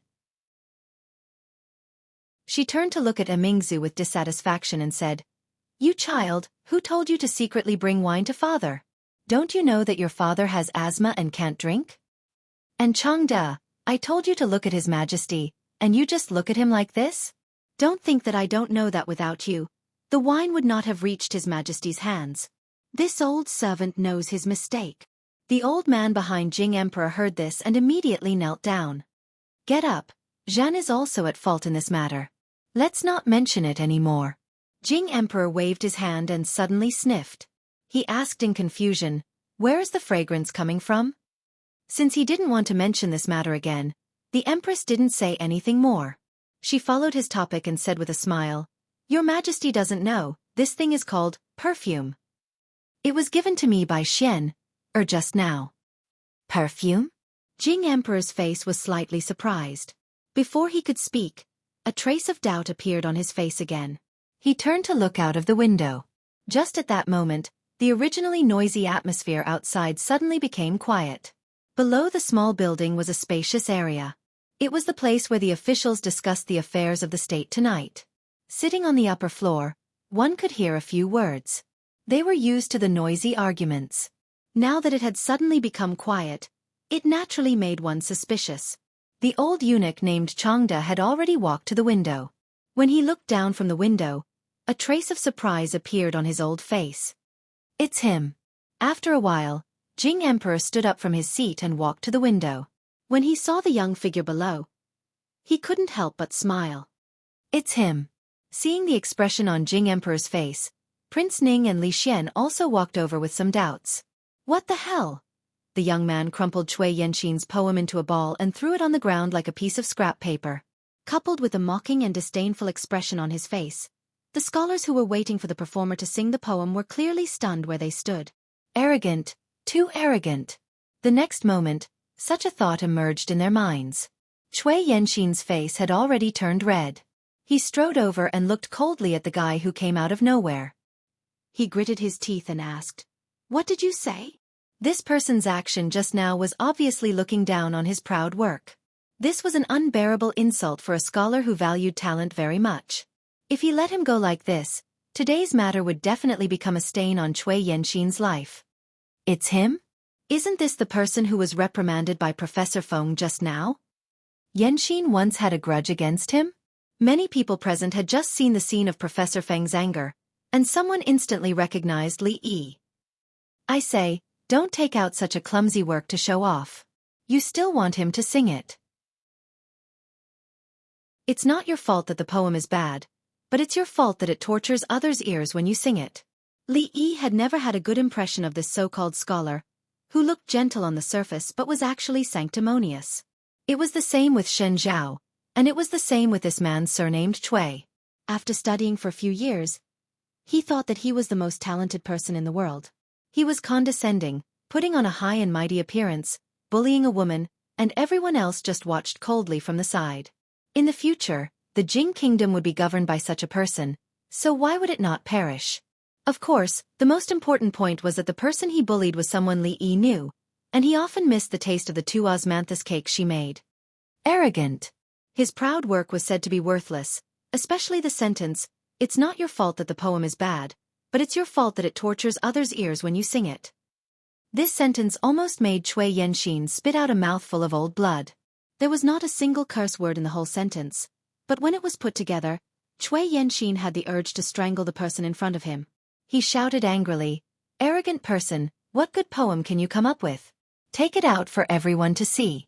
Today, all the officials are here. If you can't come up with a good poem and insult your peers for no reason, I will ask all the officials to report you in front of His Majesty."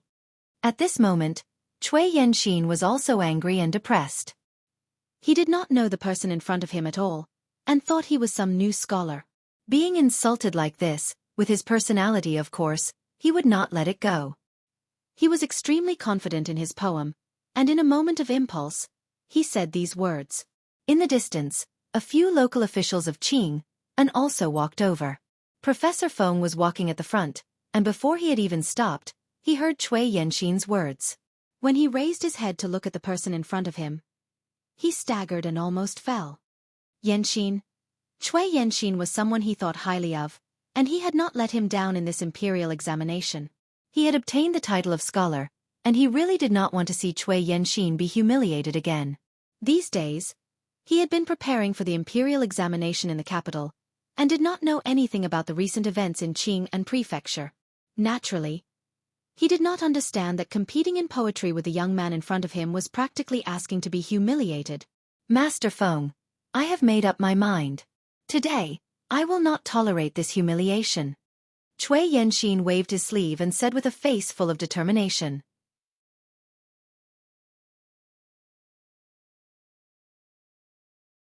Chapter 167.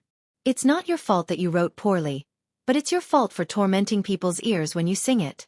Haha, you really didn't let me down. The original noise was gone, and the dialogue between Li Yi and Cui Yanxin was clearly heard. Li Xian couldn't help laughing.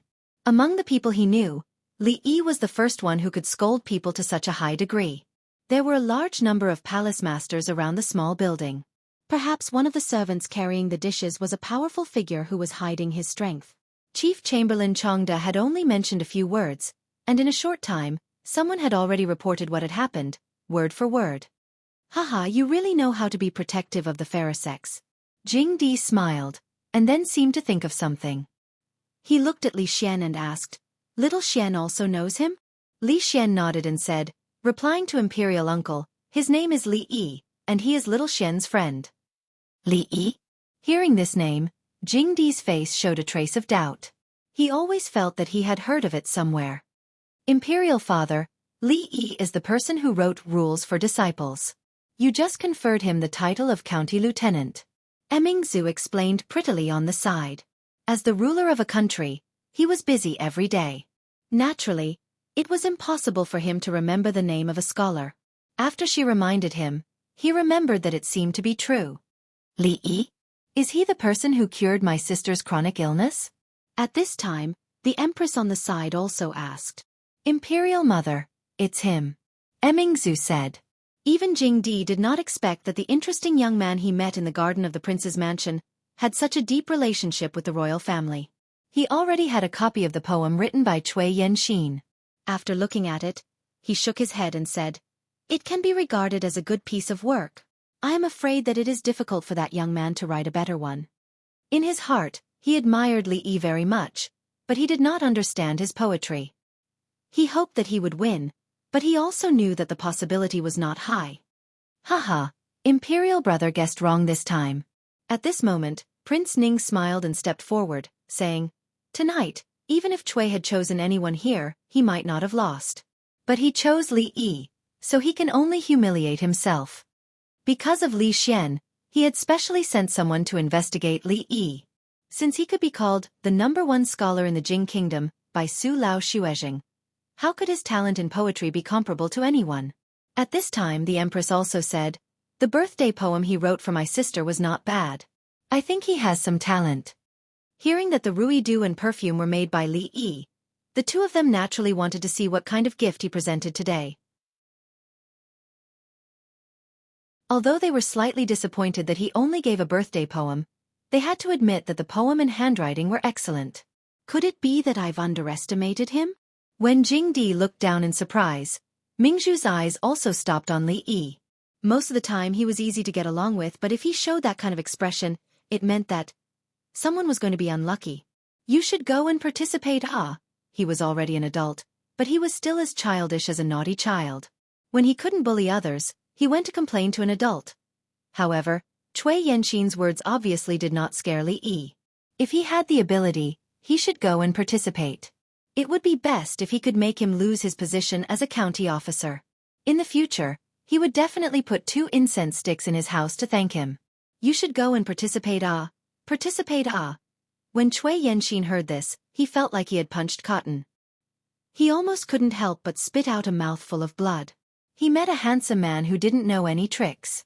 He couldn't use any of his methods. Li Yi. Wan Ruoqing's pale face showed panic. She hurriedly picked up the Shen paper that he had crumpled into a ball from the ground. I'm fine. I just want to sing another song. It's nothing." Li Yi standing out at this moment was equivalent to standing on the opposite side of all the officials. Moreover, there were so many officials here. If he offended them, his future career would really be ruined. Even though she was very grateful for Li Yi's bravery, she couldn't ruin his future for her own selfishness. After all, the road of an official career was really too important for a scholar. Li Yi once again crumpled the paper into a ball. After Wan Ruoqing saw his eyes, she didn't speak anymore. There was a trace of determination in her beautiful eyes. Among the officials of Qing and Prefecture present, there were only 3 people who knew Li Yi: County Magistrate Liu, Professor Feng, and Magistrate Dong. County Magistrate Liu had, of course, investigated his subordinates. The results also surprised him. Suppressing Shen Zhao, making Yang Yanzhou feel ashamed of his inferiority, and rising to the top among the scholars of Qing and Prefecture. Professor Feng and Magistrate Dong had a deeper understanding of Li Yi. In terms of essays and poems, there really weren't many people present who could beat him. To be able to write such essays and poems, his talent in other areas must not be low. If it weren't for the fact that he had no interest in an official career, these people would most likely be suppressed by his brilliance in this year's imperial examinations. "Brother, since you don't like Brother Yan Xian's poems, I'm afraid you already have something better in mind. Why don't you take it out for us to see?" Jiang Zian walked out from the crowd and said with a smile. When his gaze swept past Ruoqing, a haze flashed across his eyes. No wonder she didn't agree. So she already had a lover. If you have any good poems, quickly take them out. Don't always hide them. After another voice sounded, everyone's gazes turned in that direction. Li Yi saw that the official who had come to Rui workshop with Professor Feng last time had spoken up before anyone else. He was slightly surprised. However, he also knew that if he didn't bring out something good today, it would be difficult to get through this. "Miss Ruoqing, I'll have to trouble you to grind the ink," Li Yi said to Wan Ruoqing with a smile. Wan Ruoqing nodded and didn't move. The middle-aged official who had just spoken waved his sleeves and said, "No need, I'll grind the ink for you myself. Magistrate Dong actually couldn't stand to see a few men make things difficult for a woman, but he wanted to see what kind of masterpiece Li Yi could write. After all, it was fine if he didn't do anything. Once he did, it would shake the entire poetry world in Qing'an Prefecture. Based on the current state of the poetry world, stirring things up like this often was beneficial. Li Yi watched as the minor official walked to the side and started to grind the ink. He couldn't help but sigh in his heart. This minor official didn't have a high position, but he liked to be in the limelight. The other officials hadn't said anything yet, but he was very proactive. His future would probably be like this. As for the others, they were guessing the meaning behind Magistrate Dong's actions. For a moment, they weren't sure. He dipped the brush in the ink and glanced at Cui Yanxin. With a wave of his hand, a line of words flowed out like floating clouds and flowing water. Ugly slave. After the poem was written, some of the officials couldn't help but cry out when they saw the elegant handwriting. Good writing. Disregarding the content of the poem, just these 3 words were enough to make them look at the young man in front of them in a different light. Magistrate Dong and Professor Feng had seen Li Yi's writing before, so they weren't too surprised. However, when they saw the words written on the uppercase, they glanced at each other and then looked at Cui Yanxin at the same time. The youth doesn't know the taste of worry. Love to go up to the next level and forcefully express worry for the sake of composing a new poem. Cui Yanxin's poem just now roughly meant he had nothing to do and climbed a tall building alone. He worried about the country and the people, so much so that he couldn't eat or sleep peacefully. He grew thinner day by day. The whole poem could be summed up in one word: worry. Just now, he didn't think there was anything wrong with this poem. Thinking about it now, it seemed a bit pretentious and unwell. After all, he looked full of energy and his body was wide and fat. He didn't look like he was growing thinner day by day. However, this was actually a common failing of many scholars.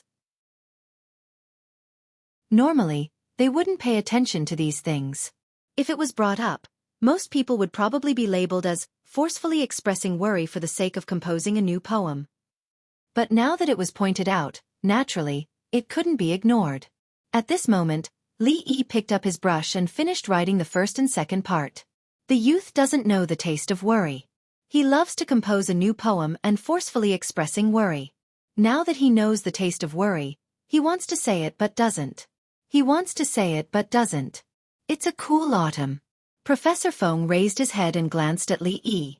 As a professor of the government school, how could he not see that this sorrow was not the sorrow of parting, but the sorrow of home and country?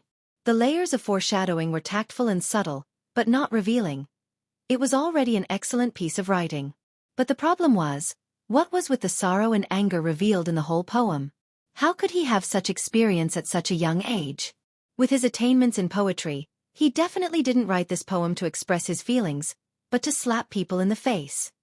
Forcefully expressing worry for the sake of composing a new poem.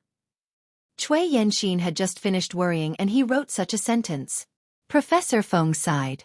He hoped that after tonight, Cui Yanxin wouldn't be traumatized. At this moment, the expressions of the surrounding scholars also changed. They still had the ability to judge.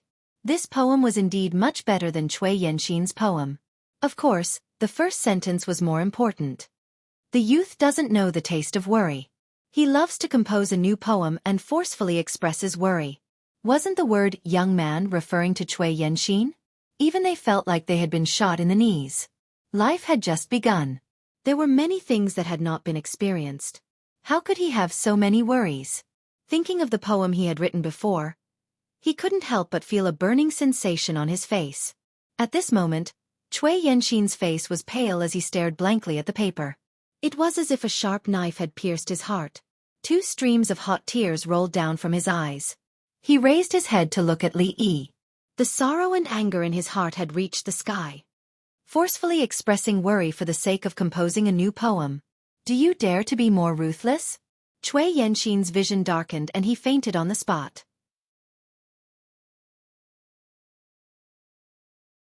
Chapter 168. In ancient times, there was a person who loved poetry as much as his life. When he was defeated in a poetry contest, he could not calm down and vomited 3 liters of blood. Today there was Cui Yanxin, who was slapped in the face and fainted because of the phrase, writing a new poem to express sorrow. Although Cui Yenxin was not as good as the poet, if what happened tonight was spread out, he would become a laughingstock for many people. Many years later, perhaps the Zhuangyuan and Tanhua of the same year, or even the emperor, would be forgotten by the later generations. The name of Cui Yenxin would be known by everyone when the story of writing a new poem to express sorrow was mentioned. Cui Yenxin had just fainted due to a sudden surge of hot blood. There was no need to call for a doctor. Everyone helped him to a chair at the side, pinched his philtrum, and slapped him. After a few breaths, he slowly woke up. His face was still very red. No one knew whether it was because of anger or because of the slap. He pretended to be weak and did not dare to come closer. The damage of that poem to him was even more serious than dozens of floggings. From now on, Cui Yenxin would never be able to get rid of the hat of writing a new poem to express sorrow. At this time, the scholars and officials in the field immediately changed the way they looked at the young man. Unofficial history once said that in the Shu Han dynasty, Zhuge Kongming used his glib tongue to make Wang Longli speechless. Wang Longli was so ashamed that he fell off his horse and died. They thought it was just an exaggeration in the unofficial history. Seeing the situation today, they unconsciously believed it. Wan Ruoqing clenched the corner of her clothes tightly. She knew that Li Yi was good at poetry, but these people were also outstanding scholars and new scholars. They were far from those who claimed to be gifted scholars. However, when she saw that the young man fainted after Li Yi wrote a poem, she forgot the discomfort in her body. Her cherry lips slightly opened, but she could not say anything. The next moment, the surprise in her heart turned into nervousness and worry. Oh no, oh no. Li made that man faint in front of so many jinshi and officials. They won't let this go easily. If they are displeased, then, she blamed herself. If she hadn't refused Cui Yenxin's request, this wouldn't have happened. While she was feeling extremely remorseful, Jiang Ziyan walked over with a gloomy face. Yan Xian and Your Excellency are both grand scholars of the same year. Don't you think Your Excellency's actions are a bit too much? Two scholars who did not know each other would address each other as brother when they met. The word sir, on the other hand, carried a sense of alienation. The surrounding jinshi also agreed, and almost all of them stood against Li Yi. Although he was targeting Cui Yenxin, he had scolded almost everyone present. It was a bit too much, and everyone was naturally dissatisfied with him. The officials present didn't care much about it. The officials present didn't care too much about this. They had been in the officialdom for many years and had experienced many things. It was common for scholars to be jealous of a woman. They asked themselves honestly, if that woman was also someone they liked and was scolded by Cui Yenxin like this, they would also do something indignant. Of course, Magistrate Dong's actions just now also made these old foxes not speak easily. Sorry, sir, you guessed wrong. I am not a new jinshi. Li Yi looked at him and said calmly. I. Jiang Ziyan's expression froze, and the people around him were also shocked. Did he just say I? That was to say, the person in front of them had become an official before them. This year, the imperial court hadn't appointed a new jinshi, which meant he wasn't in the same year as them. Although they would walk this path sooner or later, it wasn't now. Everyone looked at Cui Yenxin. This was embarrassing. This time, it was likely that the lords would not stand on their side. Wan Ruoqing looked at Li Yi, surprised and suspicious. When did he become an official? Was he lying to these people? It would be fine if it was on other occasions, but there were many officials here today, and he couldn't fool them. He, County Magistrate Li, you are indeed worthy of your reputation as the first scholar. But what does this I don't want to say, but it's a cool autumn day mean? Magistrate Dong looked at him and said with a smile, I'm curious. County Magistrate Li, why don't you say what you are worried about? You don't have to worry about offending anyone. The scholars of the Jing Kingdom won't be convicted based on their words. As soon as Magistrate Dong said this, everyone quieted down. His words revealed a lot of information. County Magistrate Li, the first scholar. And then there was the melancholy revealed in this poem. What was the melancholy? Magistrate Dong's words let go of Cui Yenxin's matter, and no one paid attention to Jiang Ziyan, who had just stood up. The new jinshi wondered what was going on with this first scholar. Magistrate Dong seemed to be very familiar with him, and they wondered if what they did just now made Magistrate Dong unhappy. Magistrate Liu and some lower-ranked officials were probably thinking the same thing. But Professor Feng and the people around Magistrate Dong knew that Magistrate Dong's words weren't that simple. When they thought about the poem just now, they suddenly understood. Worried about the country, unable to say it, was he afraid of something? Could it be that he was using this to express his dissatisfaction with the peace faction that controlled the court's politics? At this time, the way Professor Feng looked at Li Yi changed for the first time. Using the past to contrast the present, using something to describe nothing, and using nothing to describe something, he highlighted the word worry, and used this as a clue to spread out layer by layer. The feelings were sincere and tactful, and the words were shallow but the meaning was deep. If it was a loyal official who was being pushed aside and had no way to serve the country, it was understandable that he would be worried. But he clearly had no desire to become an official, and he didn't want to be one, so why would he be worried? Reading carefully, what was revealed between the lines was that he saw the country's affairs deteriorating day by day, and he was powerless to do anything about it. He was not willing to become an official because he didn't want to be used by the peace faction, and the stubborn disease of not being an official was probably an excuse because of this. No wonder Magistrate Dong looked at him differently. If this was really the case, then his worries were all in Magistrate Dong's heart. It turned out that he had been wrong about him all along. A trace of red appeared on Professor Feng's face. This kind of feelings. He was far inferior to him. At this time, Li Yi was still depressed in his heart. Where did this small official come from, and why did he have so many problems? He didn't even know what he was worried about. There was only one purpose for taking out this poem, and that was to slap the face of the shameless Jinshi who even bullied girls. How could he think so much? Even Professor Feng didn't say anything. Why did an official keep interrupting? Didn't he see that Professor Feng's face was red with anger? County Magistrate Li, Magistrate Dong is asking you a question. Although County Magistrate Lu was very afraid of Li Yi's background, it wasn't good to keep Magistrate Dong there. Seeing this, he spoke in a low voice to remind him. What, Magistrate Dong? Li Yi was stunned. A small official suddenly became a magistrate. This change was too sudden, and he couldn't react for a while.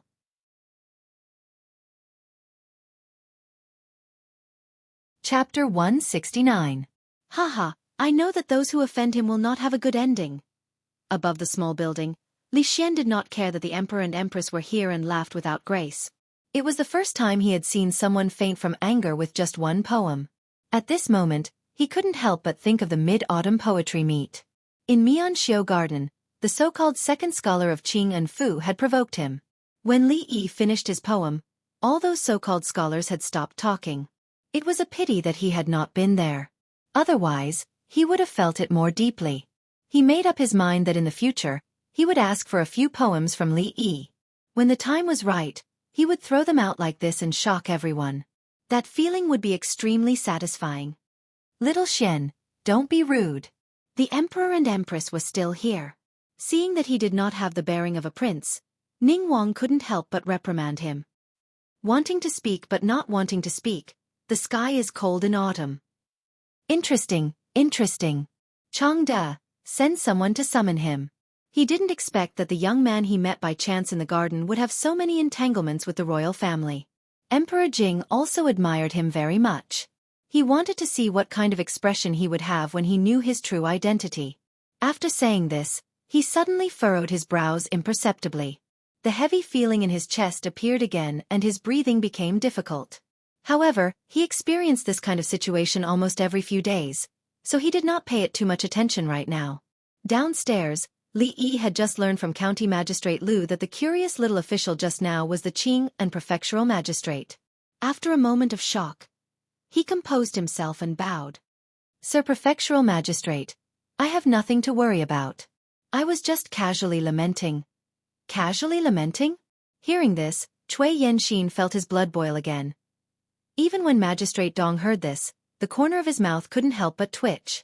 Last time, he didn't reveal his identity, so he casually brushed him off. But this time, in front of all the officials, did he dare to be more serious? Just as Magistrate Dong was about to speak again, a servant from the manor came over and said, Li Li, His Highness invites you. The Wang Yi that the servants of the Wang Fu mentioned was naturally Ning Wang. When the officials heard this, they were all stunned. Why did the prince invite County Magistrate Li? Then they realized another problem.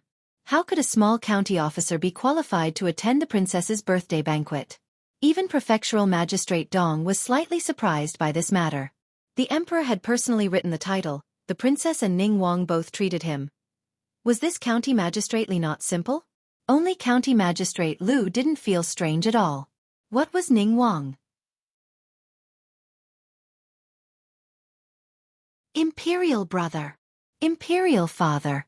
Your Majesty. The expressions of the people in the room changed at the same time. There were a few panicked voices. The old eunuch named Changda was the fastest. His figure flashed and disappeared in front of them. He caught Emperor Jing before he fell. Come, quick. Call for the imperial physician. The current emperor was suffering from asthma. No matter where he went, there would be an imperial physician. Even if he hid it from the court officials, it was impossible not to bring an imperial physician. As soon as he finished speaking, there was a response from outside the door. Two figures rushed downstairs. Li Yi, who had been ignored by everyone, stood in the room with a dumbfounded expression. Imperial brother, imperial father, His Majesty. This title. The person who had just treated him to a meal in the garden was actually the emperor? Oh no, His Majesty has no pulse. The old eunuch put two fingers on Emperor Jing's wrist. His expression changed and he immediately reached out to pinch Emperor Jing's philtrum. Damn, there's no pulse and his heart has stopped. What's the use of pinching his philtrum? Seeing this, Li Yi muttered in his heart. Even someone as steady as Prince Ning had cold sweat on his forehead. If something happened to his imperial brother in Prince Ning's mansion, the court officials would not care if he was Prince Ning. They would probably accuse him of regicide.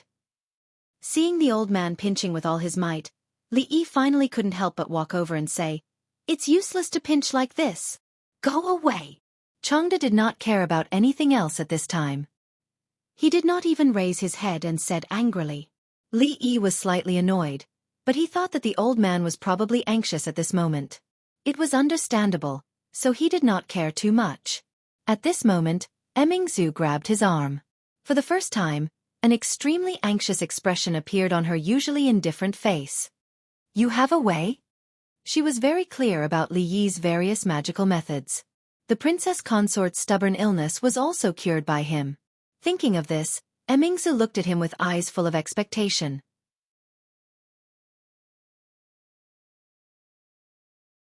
Chapter 170. I'm not 100% sure. Li Yi hesitated and looked at her. When he was in primary school, the school would have several first aid classes every year, such as artificial respiration, cardiac compression, simple bandaging, and so on. Of course, at that time it was limited to the level of science, and there was no chance to practice it. Occasionally, he would fantasize that the most beautiful girl in the class would suddenly faint, and then as a boy, he could be the hero to save the beauty, openly doing something that was indescribable at that age. However, the person in front of him was not an ordinary person. He was the emperor of a country, the absolute ruler of a feudal society. If something went wrong, even 10 heads would not be enough for him to chop off. Based on today's situation, he might not even have the chance to escape with Rui and the others. But if he didn't do anything and just watched the old man pinch his philtrum, he was afraid that before the imperial doctor arrived, this high-ranking emperor would have already passed away. Even if he didn't deserve to die, he would be strangled to death by the old man. If the emperor died unexpectedly here, no one present would be able to escape. It was a disaster either way. Li Yi couldn't help feeling a little depressed. Why did Prince Ning call him over for no reason? Wasn't this a trap for him? He didn't know whether to save him or not. Just as he was struggling in his heart, the old man also found that pinching the philtrum seemed to be really useless. His Majesty still showed no signs of waking up. Suddenly hearing Princess Yongla's words, he grabbed Li Yi and asked, "Do you have a way to save His Majesty?" "At least I can hold on until the imperial doctor comes." Li Yi nodded and could only bite the bullet. After all, he was a good youth who had developed morally, intellectually, physically, and aesthetically. It was better than this old man messing around here. Hurry up and save him.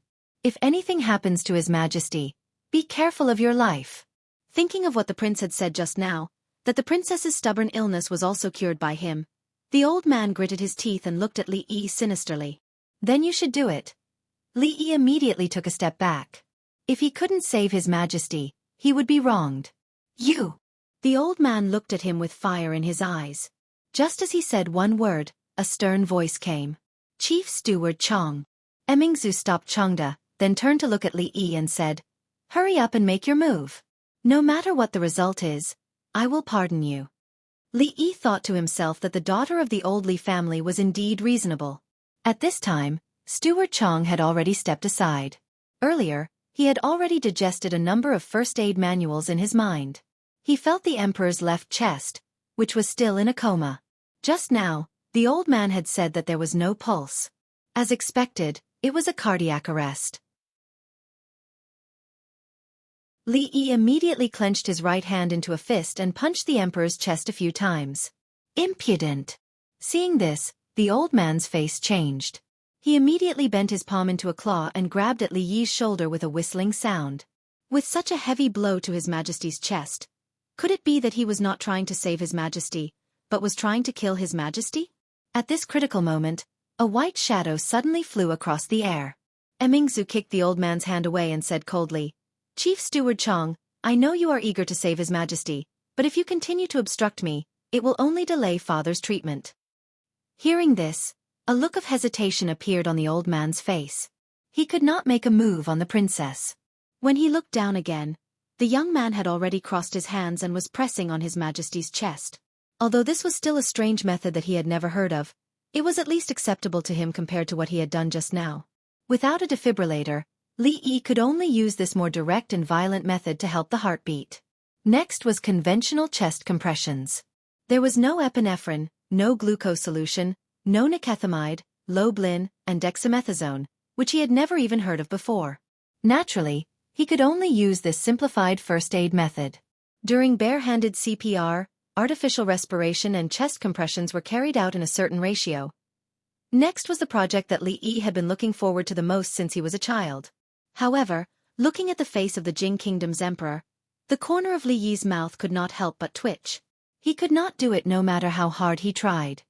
His Majesty has a pulse. When Li Yi was doing chest compressions, the old man's hand had been on Jing Di's wrist. At a certain moment, a hint of joy suddenly appeared on his face and he blurted out. As soon as this was said, everyone in the room breathed a sigh of relief. Seeing his magic again, Emingzu looked at Li Yi with an extraordinary splendor in her eyes.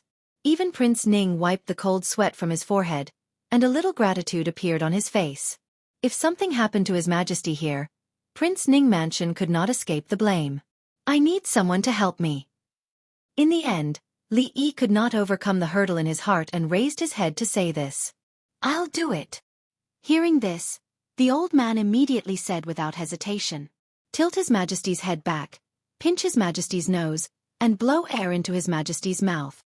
Li Yi tried to make his meaning easy for others to understand. "That's called dragon head, dragon nose." The old man glared at him and said, "Why do you have to do this?" Pinching His Majesty's nose and blowing air into His Majesty's mouth. This was already a great disrespect to His Majesty. In order to carry out the gas exchange between the gaps to ensure that the blood provided in the artificial circulation process has enough oxygen. Looking at the old man's dumbfounded face, Li Yi said impatiently, "Do you understand? Whether you understand or not, just do it." Although Li Yi's attitude was not good, the old man was not annoyed at all. His Majesty's pulse had begun to beat, which showed that his method was effective. At this moment, he did not care about whether he had offended His Majesty or not. He recalled what the young man had just said, walked to the front, and leaned over to put his old face. Lift His Majesty's dragon chin. Pinch the dragon nose tightly.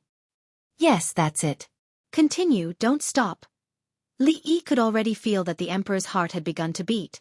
The time for CPR was not long, about 2 to 3 minutes. The brain's tolerance time for hypoxia was 4 to 6 minutes. Even if the emperor woke up after this time, there would be varying degrees of damage. The tolerance time for other tissues was a little longer. Based on this, after this high-ranking emperor woke up, he should not have any dementia or paralysis.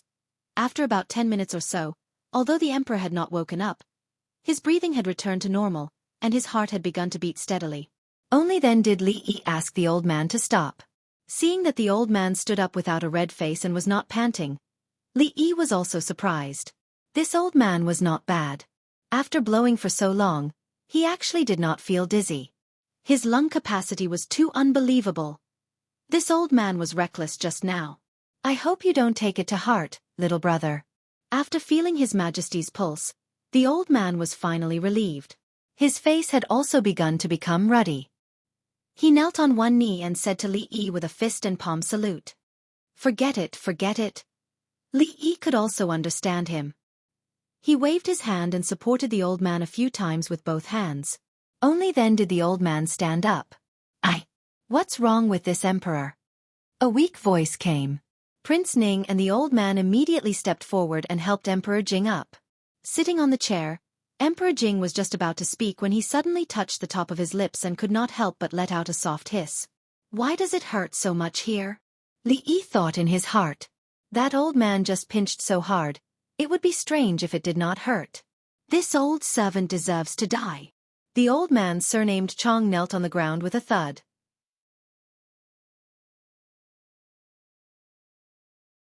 Chapter 171. Emperor Jing was supported by several guards to another room to rest. Li Xian secretly gave a thumbs up to Li Yi and followed Prince Ning.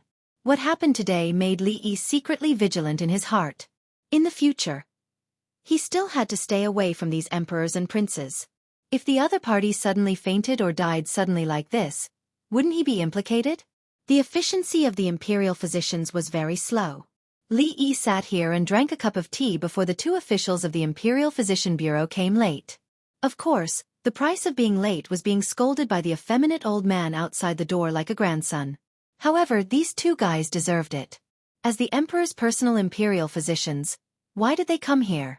If there was any sudden situation and they didn't treat the Emperor in time, the two of them could only use the rock-paper-scissors game to decide who should be the first to be beheaded. What should be done was done.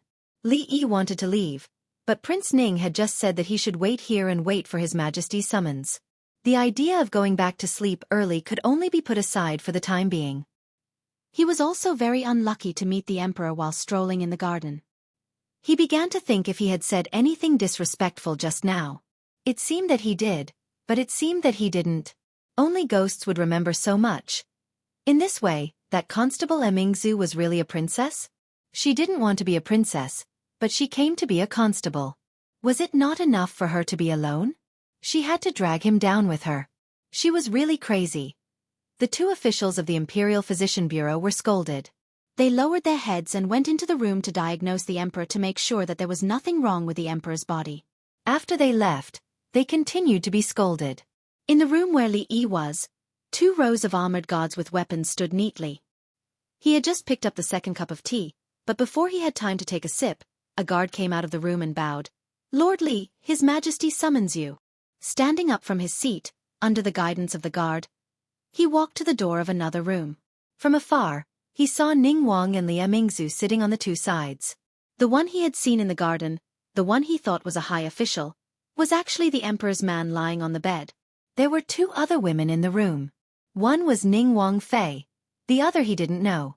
"She County Lieutenant greets Your Majesty."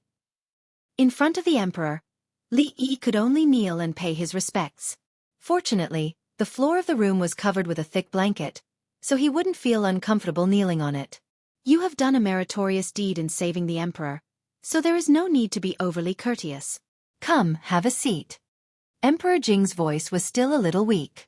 Not long after he finished speaking, 2 guards brought a chair over. "Thank you, Your Majesty." Li Yi thanked. Just as he sat down, Ning Wang took a step forward and looked at the woman Li Yi didn't know. He said, "This is the Empress. County Lieutenant Li, you still need to pay your respects."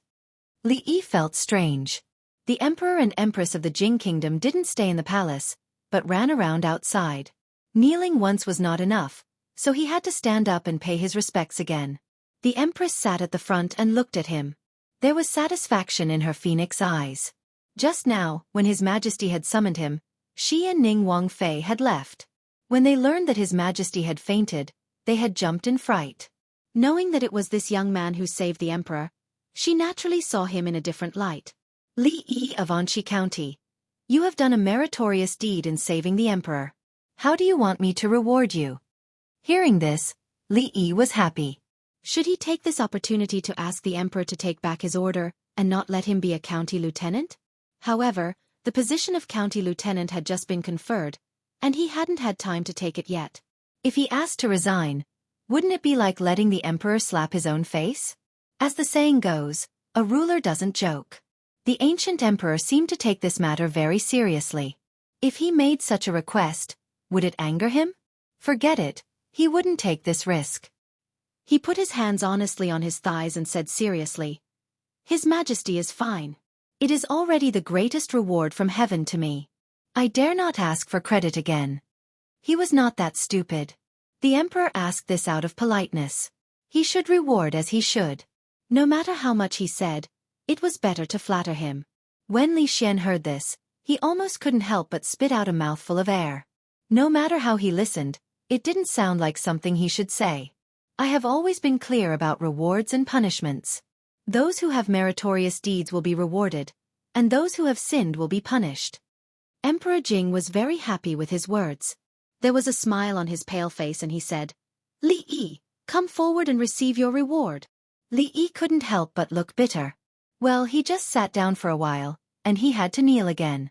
Li Yi of Anxi County, for saving the emperor, will be rewarded with 100 bolts of silk, 100 acres of fertile land, and 10,000 gold. There was no official title, but there were a lot of material rewards. 100 bolts of silk and 100 acres of fertile land. Li Yi didn't feel much about it, but the 10,000 gold at the end really scared him. According to the market price, 10,000 gold could be exchanged for 100,000 silver, and 1 silver could be exchanged for 1,000 copper coins. How much was 100,000 times 1,000? It was a lot. With 10,000 taels of gold, there was no need for her to sell ruidu and spirits. She could even stop selling perfume and fragrant soap. She could go back home and guard the mountain of gold and that 100 mu of fertile land. She and Rui could live a carefree and happy life as landlords and housewives. In an instant, Li Yi's good impression of the emperor rose. Such a generous emperor must be a good emperor. I thank your majesty for your grace. This time, he bowed with sincerity. Li Yi, can you cure father's illness? When he returned to his seat again, a clear voice came. When he turned his head, he found that Mingzu was looking at him with a burning gaze. As soon as she finished speaking, everyone looked at Li Yi. What illness does his majesty suffer from? Li Yi still didn't know what illness the emperor had. He fainted for no reason, so it shouldn't be a simple illness. Asthma. The 2 imperial physicians were called in. After listening to their description, Li Yi had a general idea in his heart. The asthma they were talking about should be asthma. Asthma wasn't a good illness. Even in modern times, there didn't seem to be a cure for it. As Li Yi searched for information in his mind, he shook his head and said, "This illness is extremely difficult to cure. We can only take more precautions and reduce the number of attacks." Li Yi wasn't a doctor. Moreover, even if modern doctors were here, they wouldn't be able to do anything without special medicine. To be able to become an imperial physician in the palace, they definitely had some skills. If even they couldn't cure it, how could Li Yi? He could only tell them some things to pay attention to from the perspective of avoiding contact with allergens. For example, they should frequently dry their bedding, open the windows frequently for ventilation, keep the room clean, and recommend the use of soap produced by Rui Workshop. As for food, they should eat less seafood and eat more red dates, lotus seeds, and yam. These were all things that were written in books. Li Yi organized his words. A guard had already brought a pen and paper, and the 2 imperial physicians were writing at a rapid speed. Li Yi glanced at them, but he didn't recognize any of the words written on the paper. It seemed that the prescription was not the original creation of Western medicine in that world. He only hoped that he could still recognize the words written by them tomorrow.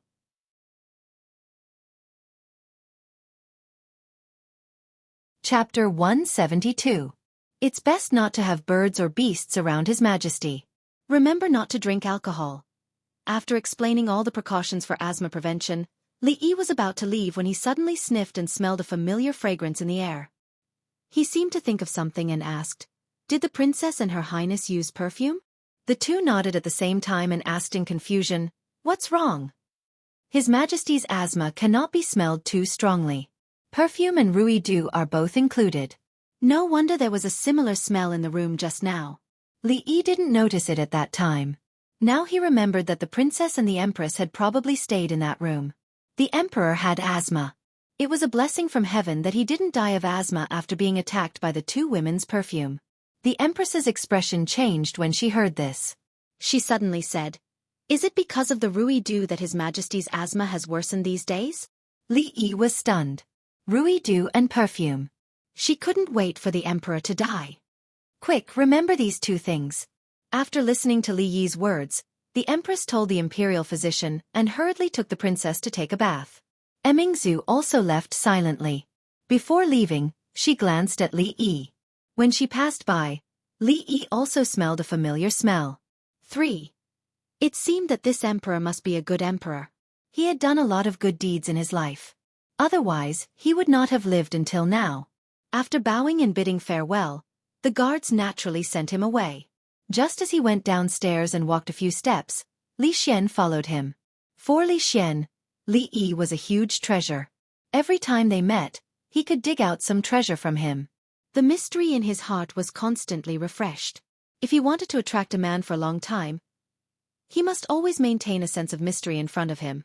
In this regard, Li Yi obviously did a good job. Cough, cough.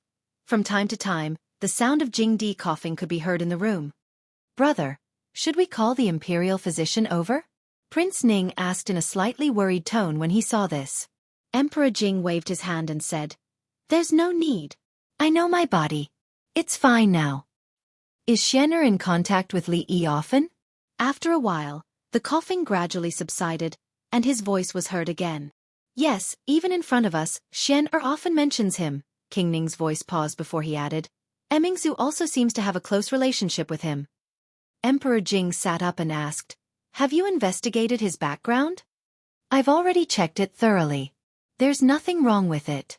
King Ning replied, "This boy is young but extremely talented. The few poems he has written are widely spread in Qing and Fu. Su Xuezheng once publicly called him the #1 scholar of the Jing kingdom." In addition, the Rui dew and perfume, and even the strong liquor that you praised so much today, were all his works. King Ning continued, his medical skills also seem to be very high. Not long ago, Roa was suffering from a chronic illness. I searched everywhere for famous doctors, but to no avail. Even the two imperial physicians were helpless. Yet, she was easily cured by him. Brother should have some understanding of his medical skills. When King Ning said this, an unnatural expression appeared on Emperor Jing's face. Although he couldn't care so much at that time, when he thought of the time he fainted, Changda, he felt his stomach churn and forced himself not to think about this. After thinking for a while, he opened his mouth and said, "If that's the case, this boy can be considered an extraordinary person and can be of great use. I originally wanted to move him to the capital and train him for a few years. When he follows father in the future, it would be good. It would be good to leave a loyal official for him. Thinking about it carefully, this is still too ostentatious. I'm afraid he will be targeted by those people. In addition to Mingzhu's request, I'll let him stay here for now." Hearing this, King Ning was slightly shocked. He didn't think that his brother would think so highly of him. What the two of them talked about next was already a very secretive matter. He waved his attendants away, leaving only Elder Chong behind. No one else could hear the conversation between the two of them. At the same time, Li Yi had already walked out of the gates of the manor. He waved his hand at Li Xian, indicating that he didn't need to send him off. The banquet in the manor was still going on. The high officials and nobles ate, drank, laughed, and chatted. The scholars were singing about romance. No one knew that just now, in the small building behind them, something big enough to shake the entire Jing kingdom had happened. What they were curious and confused about was why King Ning and the princess didn't show up tonight. Among the new Jinshi, Cui Yanxin and Jiang Zihan were probably the most depressed. One was really depressed because he had forced himself to write a new poem. The other was upset because he was rejected by the girl he once liked and could only drink the wine of the manor to relieve his worries. At this time, Li Yi had just come out of the manor and was about to walk back to his shop. He turned his head slightly and saw the figure still waiting by the roadside. "Miss Ruoqing, you haven't gone back yet?" he asked in confusion as he walked over. "Ah, Li Li, you're out?" Wan Ruoqing's face was still very pale. When she saw Li Yi, a smile appeared on her face. She bowed to him and said, "Thank you, Li, for helping Ruoqing just now." Li Yi waved his hand. "Let's not talk about this. You don't look very well. Do you need to see a doctor?" Wan Ruoqing smiled and said, "No need. I'm afraid the clinic is already closed. Let's talk about it tomorrow." Li Yi had stayed in the manor for about 2 hours. It wasn't too late yet. It was probably around 9 o'clock. The nightlife of the ancients wasn't that rich. After the sky darkened, other than the brothels and taverns that had a lot of customers at night, the other shops would basically be closed. Naturally, there was no way to find a doctor now. Although Qing and Prefecture also had a curfew, and it probably started at this time, the management was relatively lax. In addition, tonight was a special occasion, so one wouldn't be caught walking on the road. "Then I'll take you back first," Li Yi said in a gentlemanly manner. It wasn't safe for her to walk back alone in the middle of the night. "Li, are you going back to Rui workshop?" Li Yi froze for a moment, then nodded. "Then we're going the same way," Wan Ruoqing said with a smile. Li Yi wasn't surprised that she knew where he lived. Rui workshop had already become famous in Qing and Prefecture. Last time at the Mid-Autumn Poetry Meet, some bored person had put the title of the top scholar in the Jing Kingdom on him. It had also made him a little famous. There was a high chance of being recognized on the road, so naturally, his residence wasn't a secret. The two walked side by side. Before they left the boundaries of the manor, there was a sudden rush of footsteps behind them. "Master Li, please wait." Li Yi looked back and saw a white-haired old man jogging over.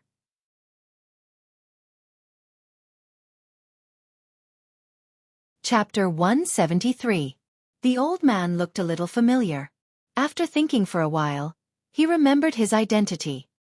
He was one of the imperial physicians who had been scolded by Steward Chong like a grandson just now.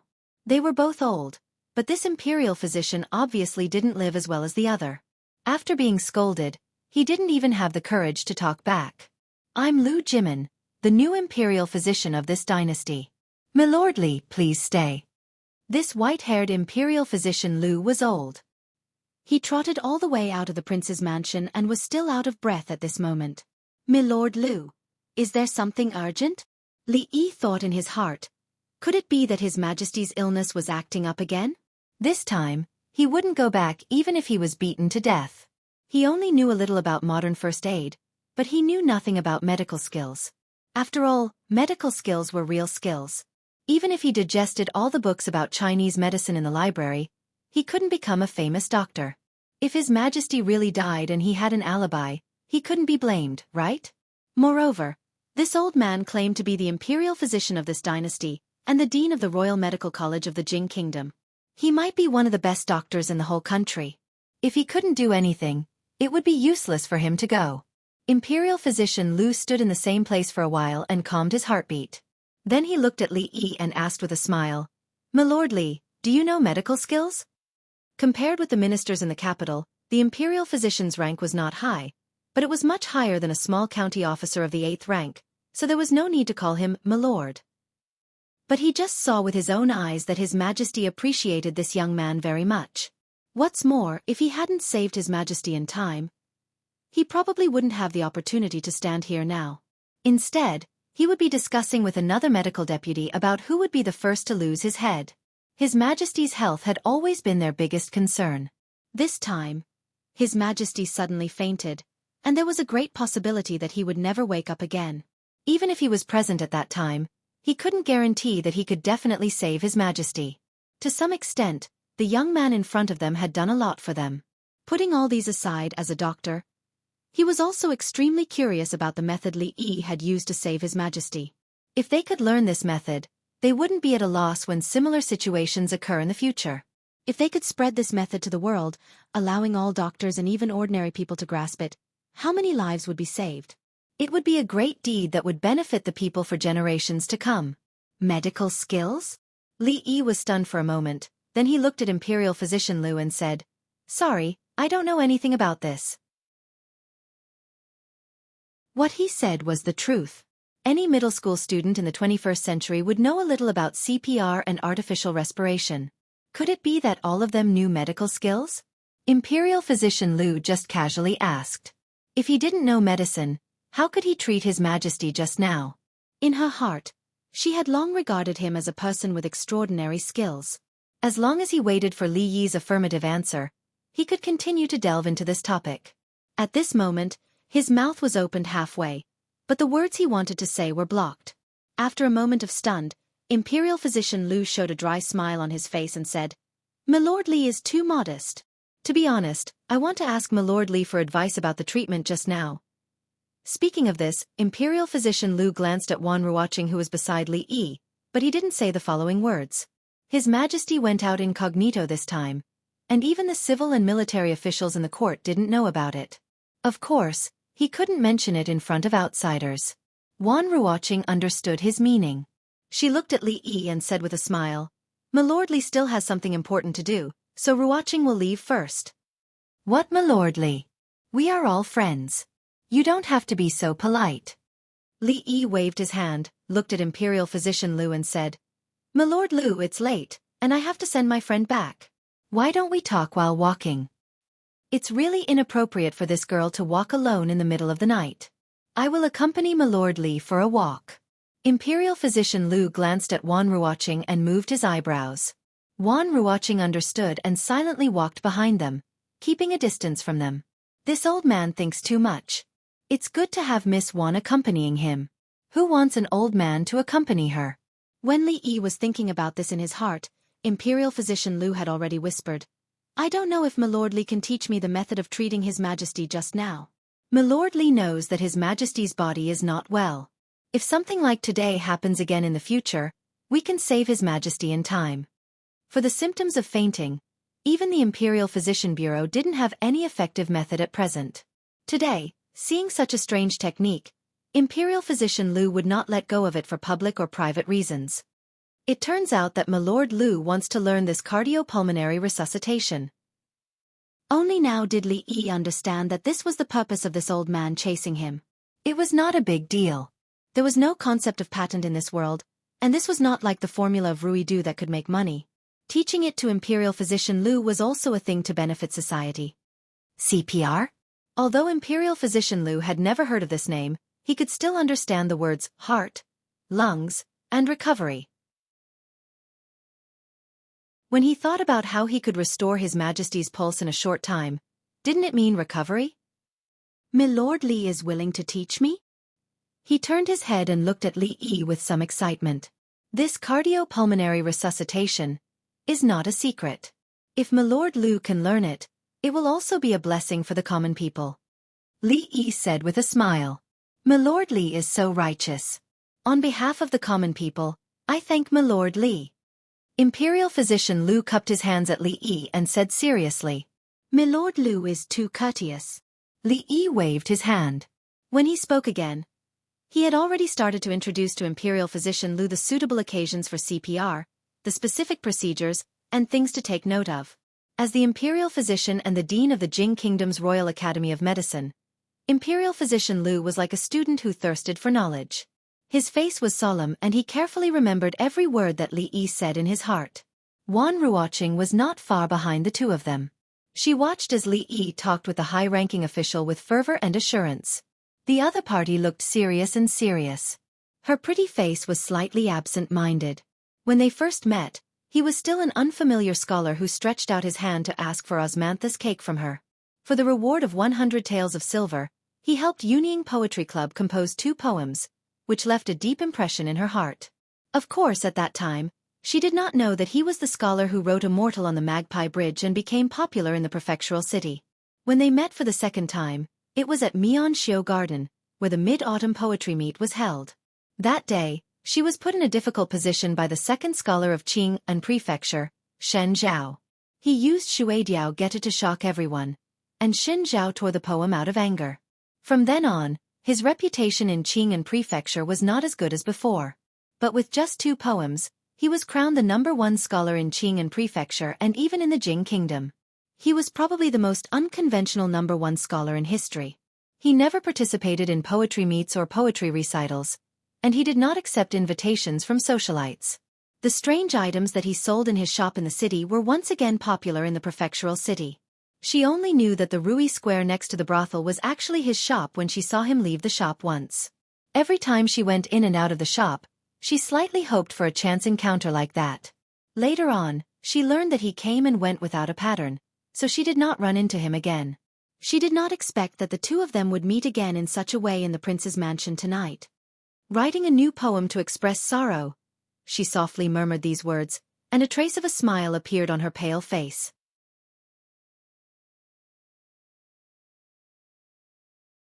Chapter 174. In this way, this CPR can save lives in times of crisis and has the power to reverse the situation. If this skill can be popularized, it can not only reduce many unnecessary casualties in the army, but also be used in the common people. It's really a wonderful skill that will benefit the common people and the future generations. Your Excellency Li should take the first credit. Li Yi told all the details about CPR to Dr. Liu. He didn't need to explain the principle. As the imperial physician and the head of the imperial physicians in the palace, it was like showing off one's slight skill in front of an expert if he talked too much in front of him. It was very important. After listening to Li Yi, Dr. Liu asked some questions about the details along the way. When he finally understood it completely, Li Yi had almost reached the door. I've been a doctor for dozens of years, but I've never heard of this CPR.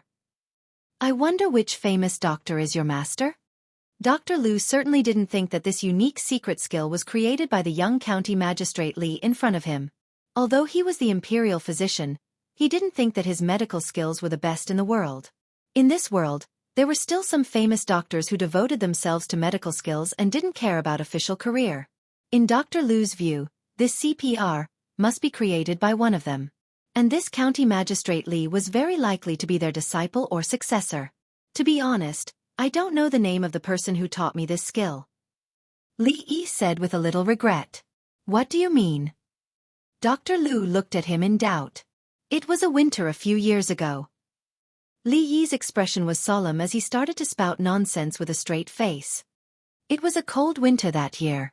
The north wind was biting cold and the snow blocked the mountain. One morning, I opened the door and saw a white-haired old man lying in front of the door. When Imperial Physician Liu heard this, his expression became serious. According to the plot of the novel, this old man should be the famous doctor of the present age. It's snowing so heavily outside. If I left him alone, I'm afraid that the old man would freeze to death in front of the door. So, I helped him into the house and made him some ginger soup to warm him up. Then, I asked him to stay at home for a few days. When the snow melted, the old man bade farewell and left. Before he left, he taught me the CPR technique, and I haven't heard from him since then. Li Yi sighed. His gaze was unfocused, and a nostalgic expression appeared on his face. It seems that the old man must be one of the most extraordinary people in the world. Imperial Physician Liu's eyes lit up and then he sighed with some regret. Not being able to get to know such a person would be one of the greatest regrets in his life. Then, he looked at Li Yi and a light flashed in his eyes. He said, just now when I talked with Lord Li, I found that Lord Li has a lot of unique views on medicine. It's really a waste of your talent to be a small county lieutenant here. Why don't I recommend Lord Li to the Imperial Physician Bureau and let Lord Li join the Imperial Physician Bureau? What do you think?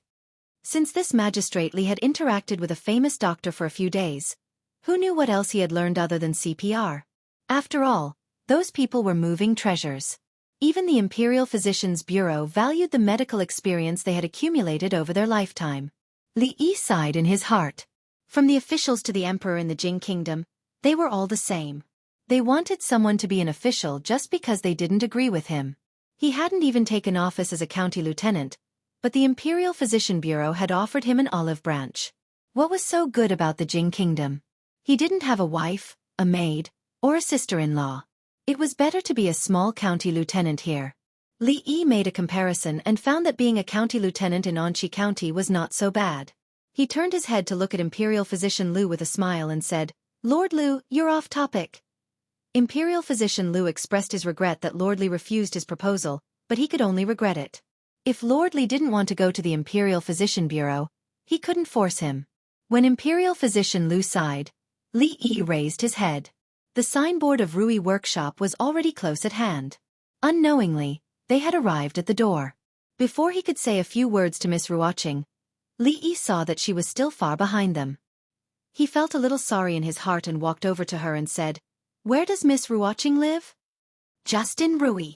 Wan Ruoqing smiled and raised her head to point at the brothel next to Rui Workshop. As soon as she raised her arm, she suddenly felt dizzy, and then she was swept by a deep tiredness. The last consciousness she had was probably that familiar voice anxiously calling, "Miss Ruoqing, Miss Ruoqing."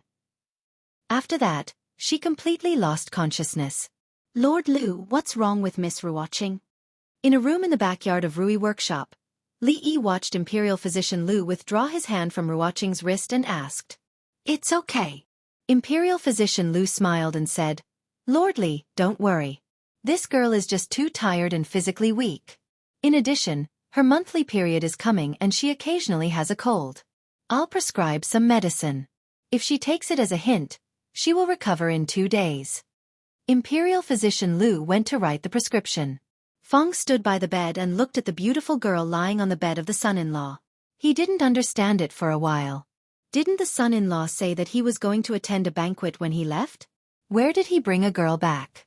Was the banquet held in the Jade Courtyard? Or the son-in-law said that he was going to attend the banquet was actually a cover, and his real purpose was to go there to have fun? But if he wanted to have fun, everyone was a man, so Feng could understand. But there was no need to bring a girl to his home. "Son-in-law, it's so late at night and the pharmacy is closed. There is no place to buy medicine." Feng no longer thought about where Li Yi picked up the beautiful girl at night and said while holding the prescription, "It doesn't matter. You take me to the pharmacy, and there will be a way to buy medicine."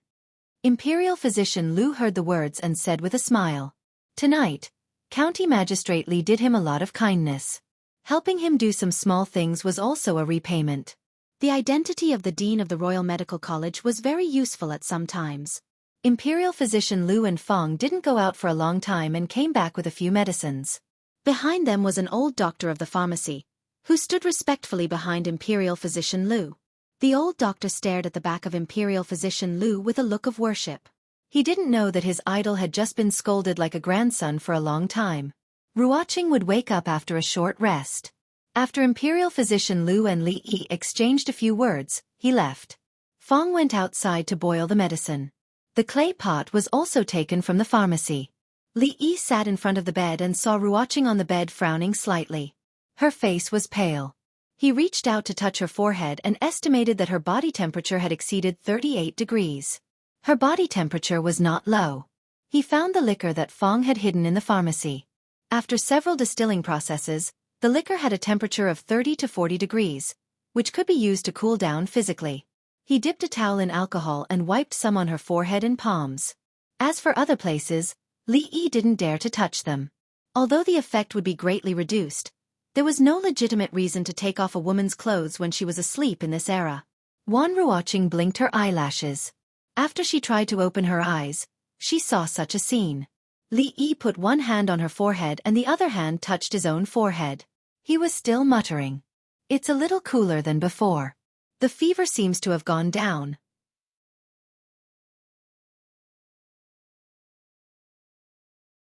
Chapter 175. Li. She had just woken up and had not fully recovered her consciousness. She looked at Li Yi and blinked her eyes innocently. "You're awake?"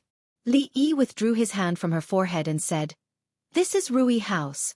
You just fainted outside." He paused and said, "You're not feeling well. Instead of resting at home, you went to sing that song."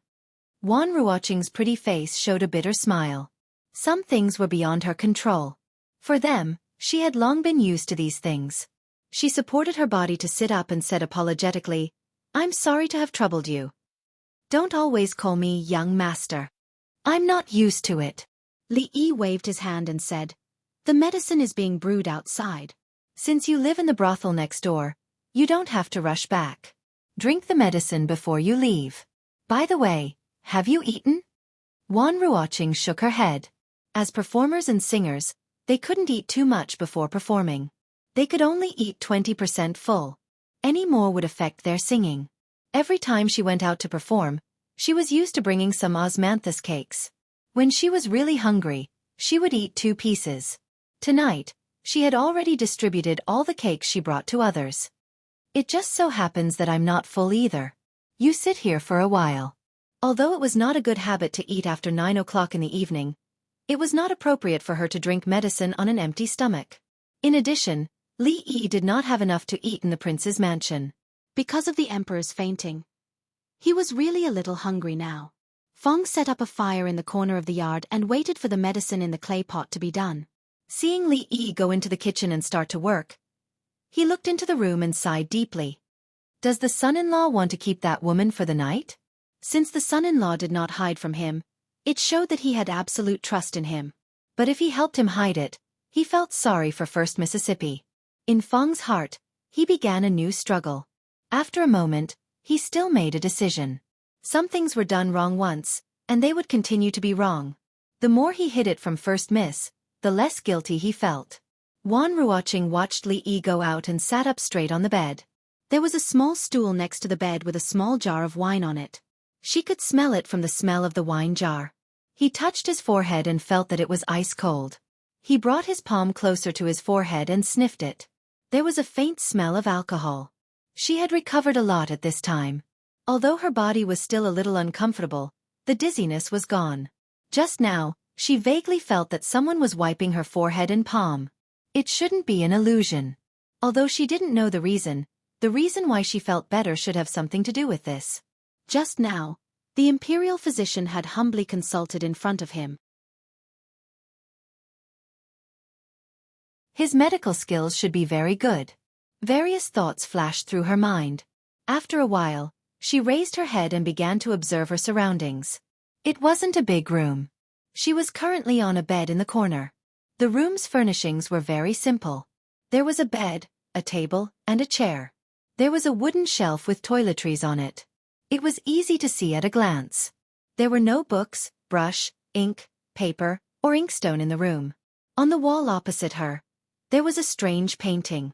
The reason why it was strange was that this painting was obviously not the mainstream painting method, nor was it a 3-dimensional painting that she had seen before. Instead, it was somewhat similar to the painting method on the sky prayer lantern that she still had in her collection. The lines were extremely simple and casual. The thing in the painting was like a house cat. It had 3 whiskers on its left and right sides. Its eyes and nose were small round dots. There was no mouth, and there was a strange thing on its left ear, which she had never seen before. A strange scholar, a strange painting. Thinking about it this way, it didn't seem that strange anymore. The porridge on the stove would take a while to be ready. Li Yi came in with a bowl, walked to the bed and handed it to her, then said, "Drink more brown sugar and ginger water, it's good for your body." Brown sugar and ginger water could disperse the cold, stop coughing, and stop vomiting. It was much gentler than drinking medicine. Of course, Imperial Physician Lu said that her menstruation was coming. Menstruation was the meaning of the great aunt. Brown sugar could replenish the blood, so it should be good for her to drink it, right? Li Yi did not stay in the shop for long, so the furnishings in the room were very simple. But because he had to cook for himself, the kitchen had all kinds of utensils, seasonings and so on. Brown sugar and ginger were all there. Wan Ruoqing took the bowl in a daze. As a woman, she naturally knew the effects of brown sugar and ginger water. Every month, when her menstruation came, she would cook some to drink almost every day. What did he mean by what he just said? Did he know that she? Thinking that the white-haired old man was an imperial physician in the palace, Wan Ruoqing's pretty face turned red. When Li Yi returned to the kitchen, he looked at her strangely. This woman was really strange. Just now, her face was as white as paper, and now it turned red. The porridge was ordinary porridge with 2 side dishes. It was not a good habit to eat at night, but it was okay to indulge once in a while. After Wan Ruoqing drank the medicine, Li Yi sent her to the door. Entering the entrance of the brothel, Li Yi was surprised to find that Rui Square and the place where Wan Ruoqing lived were only separated by a wall. "Sister Ruoqing, you are back? How was the prince's mansion? Did you have fun?" It was a young girl who opened the door.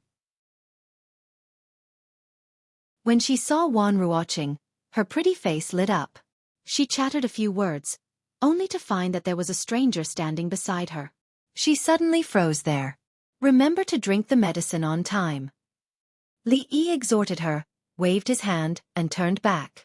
Hearing the girl ask several times, such as, "Sister Ruoqing, who is he?"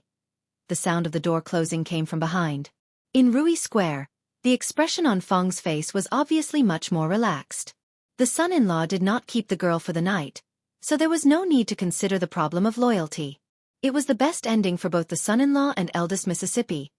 In Prince Ning's mansion, Cui Yenxin gulped down another mouthful of wine. His head was already dizzy. Brother Cui bottoms up. Opposite him, Jiang Zi unraised his wine cup. Tonight, the two could be regarded as brothers in hardship. One was hurt, and the other was humiliated. Unexpectedly, they had a feeling of sympathy for each other. She is just a minor 8th-rank county officer, and she dares to humiliate me like this. That actress is also blind. When the appointment of the imperial court comes, Brother Xian will at least be a 7th-rank official, but she actually ignores Brother Xian. Cui Yenxin's tone was still indignant. After saying that, he did not forget to stab Jiang Zian in the back. A trace of gloominess appeared in Jiang Zian's eyes. He raised his head and drank up the wine in his cup, but did not speak. That seems to be County Magistrate Lu? Cui Yenxin put down his wine cup, glanced around, and saw a person not far away. After a moment of surprise, he walked over there.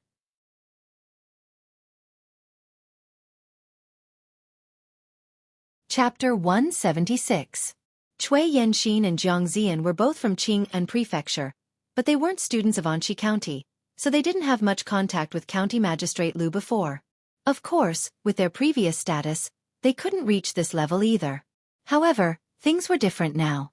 According to the past practice of the imperial court, the new jinshi every year was more important, and the lowest rank would be appointed as a 7th-grade county magistrate, who had a brighter future than those who became officials through other channels. In this way, they naturally had the qualifications to be on an equal footing with County Magistrate Lu. Seeing Cui Yenxin stand up and walk towards County Magistrate Lu, Jiang Zian's eyes flickered. After a little hesitation, he also stood up. "Let me propose a toast to County Magistrate Lu." Cui Yenxin walked up to County Magistrate Lu and said with a smile as he raised his glass. County Magistrate Lu smelled a strong smell of alcohol from a few steps away. County Magistrate Lu raised his head and frowned slightly. He had seen the conflict between Cui Yenxin and County Magistrate Li just now, so he naturally didn't like Cui Yenxin. However, one shouldn't hit a smiling person, so he symbolically raised his glass, took a sip, and put it down. He was a little tipsy just now, but after seeing the scene by chance, he sobered up a little and didn't dare to drink anymore. Cui Yenxin drank all the wine in his glass, and when he lowered his head, he saw that County Magistrate Lu's glass was still full. A trace of displeasure appeared on his face, but it soon disappeared. At this moment, Jiang Zian walked over and also said, "Junior Magistrate Lu," and bowed to County Magistrate Lu. Among the new jinshi in Qing'an Prefecture, Anqi County accounted for more than half of them. "Lord Lu, you're really good at teaching." Cui Yenxin complimented County Magistrate Lu after sitting down in front of him. County Magistrate Lu sneered in his heart. Anqi County was the largest county in Qing'an Prefecture, and its students were far better than other counties in both quantity and quality. The prefectural school was full of talents, and every year's imperial examination was like this. Obviously, this guy was up to no good. It's all thanks to the prefectural magistrate and Professor Feng. "I don't dare to take credit," County Magistrate Lu said lightly. County Magistrate Lu's indifferent attitude made Cui Yenxin and Jiang Zian suspicious, wondering if they had offended him in some way. They racked their brains for a long time, but still couldn't remember. Cui Yenxin was in a bad mood tonight. He just embarrassed a lowly actor, but he was slapped in the face by Li with a poem and became a laughingstock in the eyes of the public. Now he wanted to come over to get close to County Magistrate Lu. It would be best if he could make trouble for the county magistrate in the future.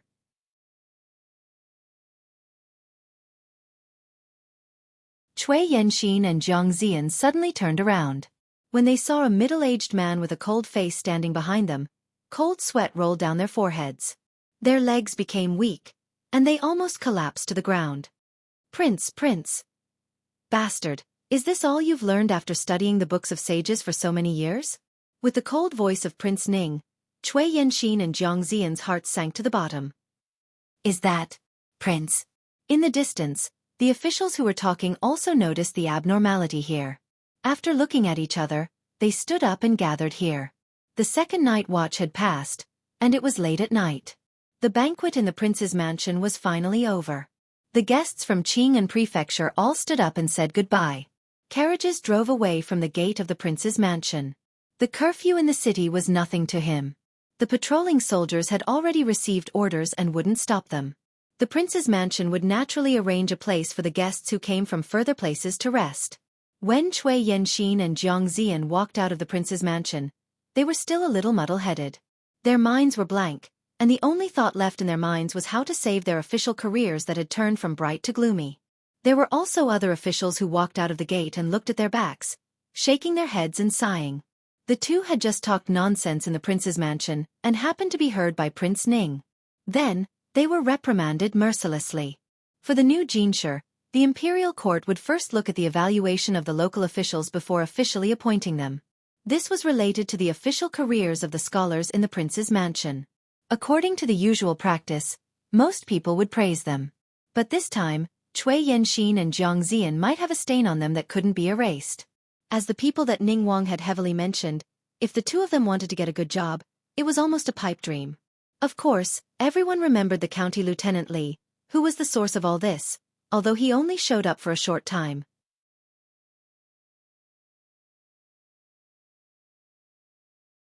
Chapter 177.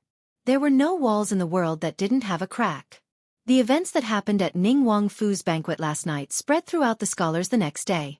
Of course, a large part of the reason why the news spread so quickly was because of the phrase, to write a new poem forcefully expressing sorrow, which made countless scholars feel like they were being shot in the knees. After some scholars heard this poem, they looked at the work they were proud of before. The words revealed all kinds of sorrow. Their faces turned red, and they hid it well, not easily showing it to others again. Living in the prosperous Jiangnan area, the world was stable, the years were peaceful, and when they had nothing to do, they would recite poems and write some lyrics. This was the life of a scholar. However, if they didn't have enough experience, it was impossible to compose good poems. They read all day, held poetry meetings, and when they were in the mood, they would go to the brothels to experience the suffering of the common people. How could there be so much hatred between the country and the family? But in order to write a poem, they could only forcefully express sorrow. Moaning without illness, expressing sorrow without worry. This imperceptibly increased the pompous style of poetry in the literary circles of Jiangnan. However, even though everyone was well aware of this, they wouldn't point it out. After all, in order to write a poem, they couldn't personally go to the border to experience the situation at the border, and experience the pain of the destruction of their country. And this phrase, to write a new poem forcefully expressing sorrow, was like a fierce slap to their faces, reminding them to face reality. It was likely that in the future, when someone wrote this kind of poem again, they would have to weigh in their heart whether or not it was forcefully expressing sorrow. As the poem became more and more popular, it swept through the brothels and was heard by more and more people. As time went by, the pompous style of the entire poetry world actually decreased. Of course, this was a story for the future. At this time, the culprit that caused this matter was in his own courtyard, enjoying the warm wind, lying on a rocking chair leisurely. Li Yi was very idle. He hadn't gone to the shop to take a look for a few days. Rui Du and spirits brought in a large amount of profit every day, most of which came from the share of the prince's mansion. Rui Workshop's business was better than before, but its share in the total income was decreasing. If he was alone, he would probably close the shop and wait for the money to come in. However, Rui Workshop was related to the livelihood of many people in the stockade. They were willing to do it, and Li Yi was happy to be a hands-off shopkeeper. He had been waiting for Jin Shan for the past few days. Counting the days, the emperor should have returned to the palace a long time ago. The reward he mentioned that night should still be valid, right? 100 mu of fertile land and 100 bolts of silk. Of course, the most important thing was the 10,000 taels of gold. How long would it take to spend it all? Li Yi's desire to earn money diminished as he thought about all the money that was flying toward him. Lying on the rocking chair, some parts of his body were still faintly aching. This was because he had been training excessively for the past 2 days. He couldn't afford to offend his fiery sister-in-law. He had only accidentally seen her washing her belly band in the courtyard 2 days ago. Did she have to take revenge on him like this? If he hadn't asked Rui to massage him a few times with her unique method, he would probably still be trembling when he walked. A burst of noise suddenly came from outside the door. The courtyard door wasn't closed. Two pale, beardless men with cold and arrogant expressions pushed the door open and entered. Li Yi looked up and saw two familiar eunuchs. He couldn't help but feel happy. The people who delivered money had come. The two of you must have had a hard time coming from afar. Would you like to come in and have a cup of tea first? This time, Li Yi's attitude toward the two was completely different from before. He was extremely enthusiastic. After all, this time they were here to deliver money. He couldn't go against anyone but gold. Li Yi's attitude also stunned the two eunuchs who delivered the imperial edict. They felt quite flattered. It had only been a few days, but the two eunuchs were not used to such a big change in attitude.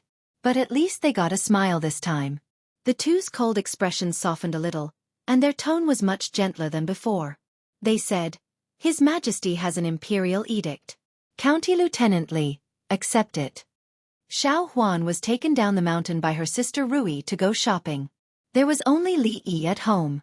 When the two eunuchs entered the village just now, they must have made a lot of noise again. Looking out of the door, many people looked inside curiously.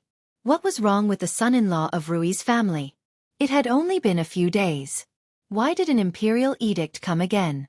For generations, they probably hadn't seen an imperial edict even once. Now they saw it twice in a few days. Although the imperial edict wasn't for them, they had something to brag about when they went out in the future. "I've knelt in front of an imperial edict. That thing is rare. Have you seen it before?" Therefore, before Li Yi knelt, a lot of people knelt outside the door first. Anxi County Lieutenant Li Yi created the method of cardiopulmonary resuscitation. A eunuch began to read the imperial edict expressionlessly. The imperial edict didn't mention anything about Li Yi's meritorious service in rescuing the emperor. After all, the emperor had snuck out this time, so he couldn't be too ostentatious. He used the reason that Li Yi had contributed the method of cardiopulmonary resuscitation. He said a lot of praises, but didn't get to the main point. "With 100 generations of meritorious service, you will be rewarded with 100 bolts of silk, 100 acres of fertile land, and 10,000 gold." When the eunuch finished reading, Li Yi already couldn't wait to take the imperial edict. He said, "Thank you for your grace, your majesty." After going through a set of formal procedures, it was naturally the part that Li Yi was most looking forward to next. The bailiffs that came along moved the silk into the courtyard in piles. Li Yi had seen the land deed with his own eyes.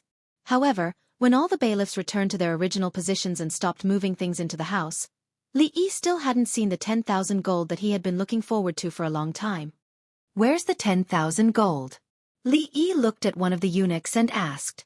"Did they forget about it?" The eunuch pointed at a rather luxurious box in the middle of the silk and said, "It's over there." When Li Yi looked at the box, he couldn't help but have a thought. "Are you *king kidding me? How does this broken little box look like it can contain 10,000 gold taels?" He ran over to open the box and saw the copper coins lying inside. "This is the 10,000 gold?" Li Yi asked uncertainly. "This is the 10,000 gold. Not a penny less," the eunuch said with a nod. Li Yi was stunned for a while. When he raised his head again, he looked at the eunuch in a somewhat unfriendly way. "You two are a bit too unkind. These copper coins are worth at most 1 tael of gold. Where did you hide my gold? Let me tell you, I'm very familiar with your supervisor Chong." Li Yi was very angry. Even if they secretly kept dozens or hundreds of taels of gold for the 10,000 gold taels, he wouldn't care about it. After all, they came all the way here, and he should pay them for their hard work. But these 10,000 gold taels were only left with a pile of copper coins when they were sent here. This was too black-hearted. Feng didn't care about such a little money now, did he? Hearing this, the two eunuchs faintly twitched the corners of their mouths. Did this county magistrate Li think that the 10,000 gold meant 10,000 gold taels? If so, they were afraid that the national treasury would be emptied after a few more rewards from His Majesty. You're tuning in to the Xiaofan's Wuxia Tales YouTube channel. Don't forget to subscribe and join us on this journey to catch the most captivating stories.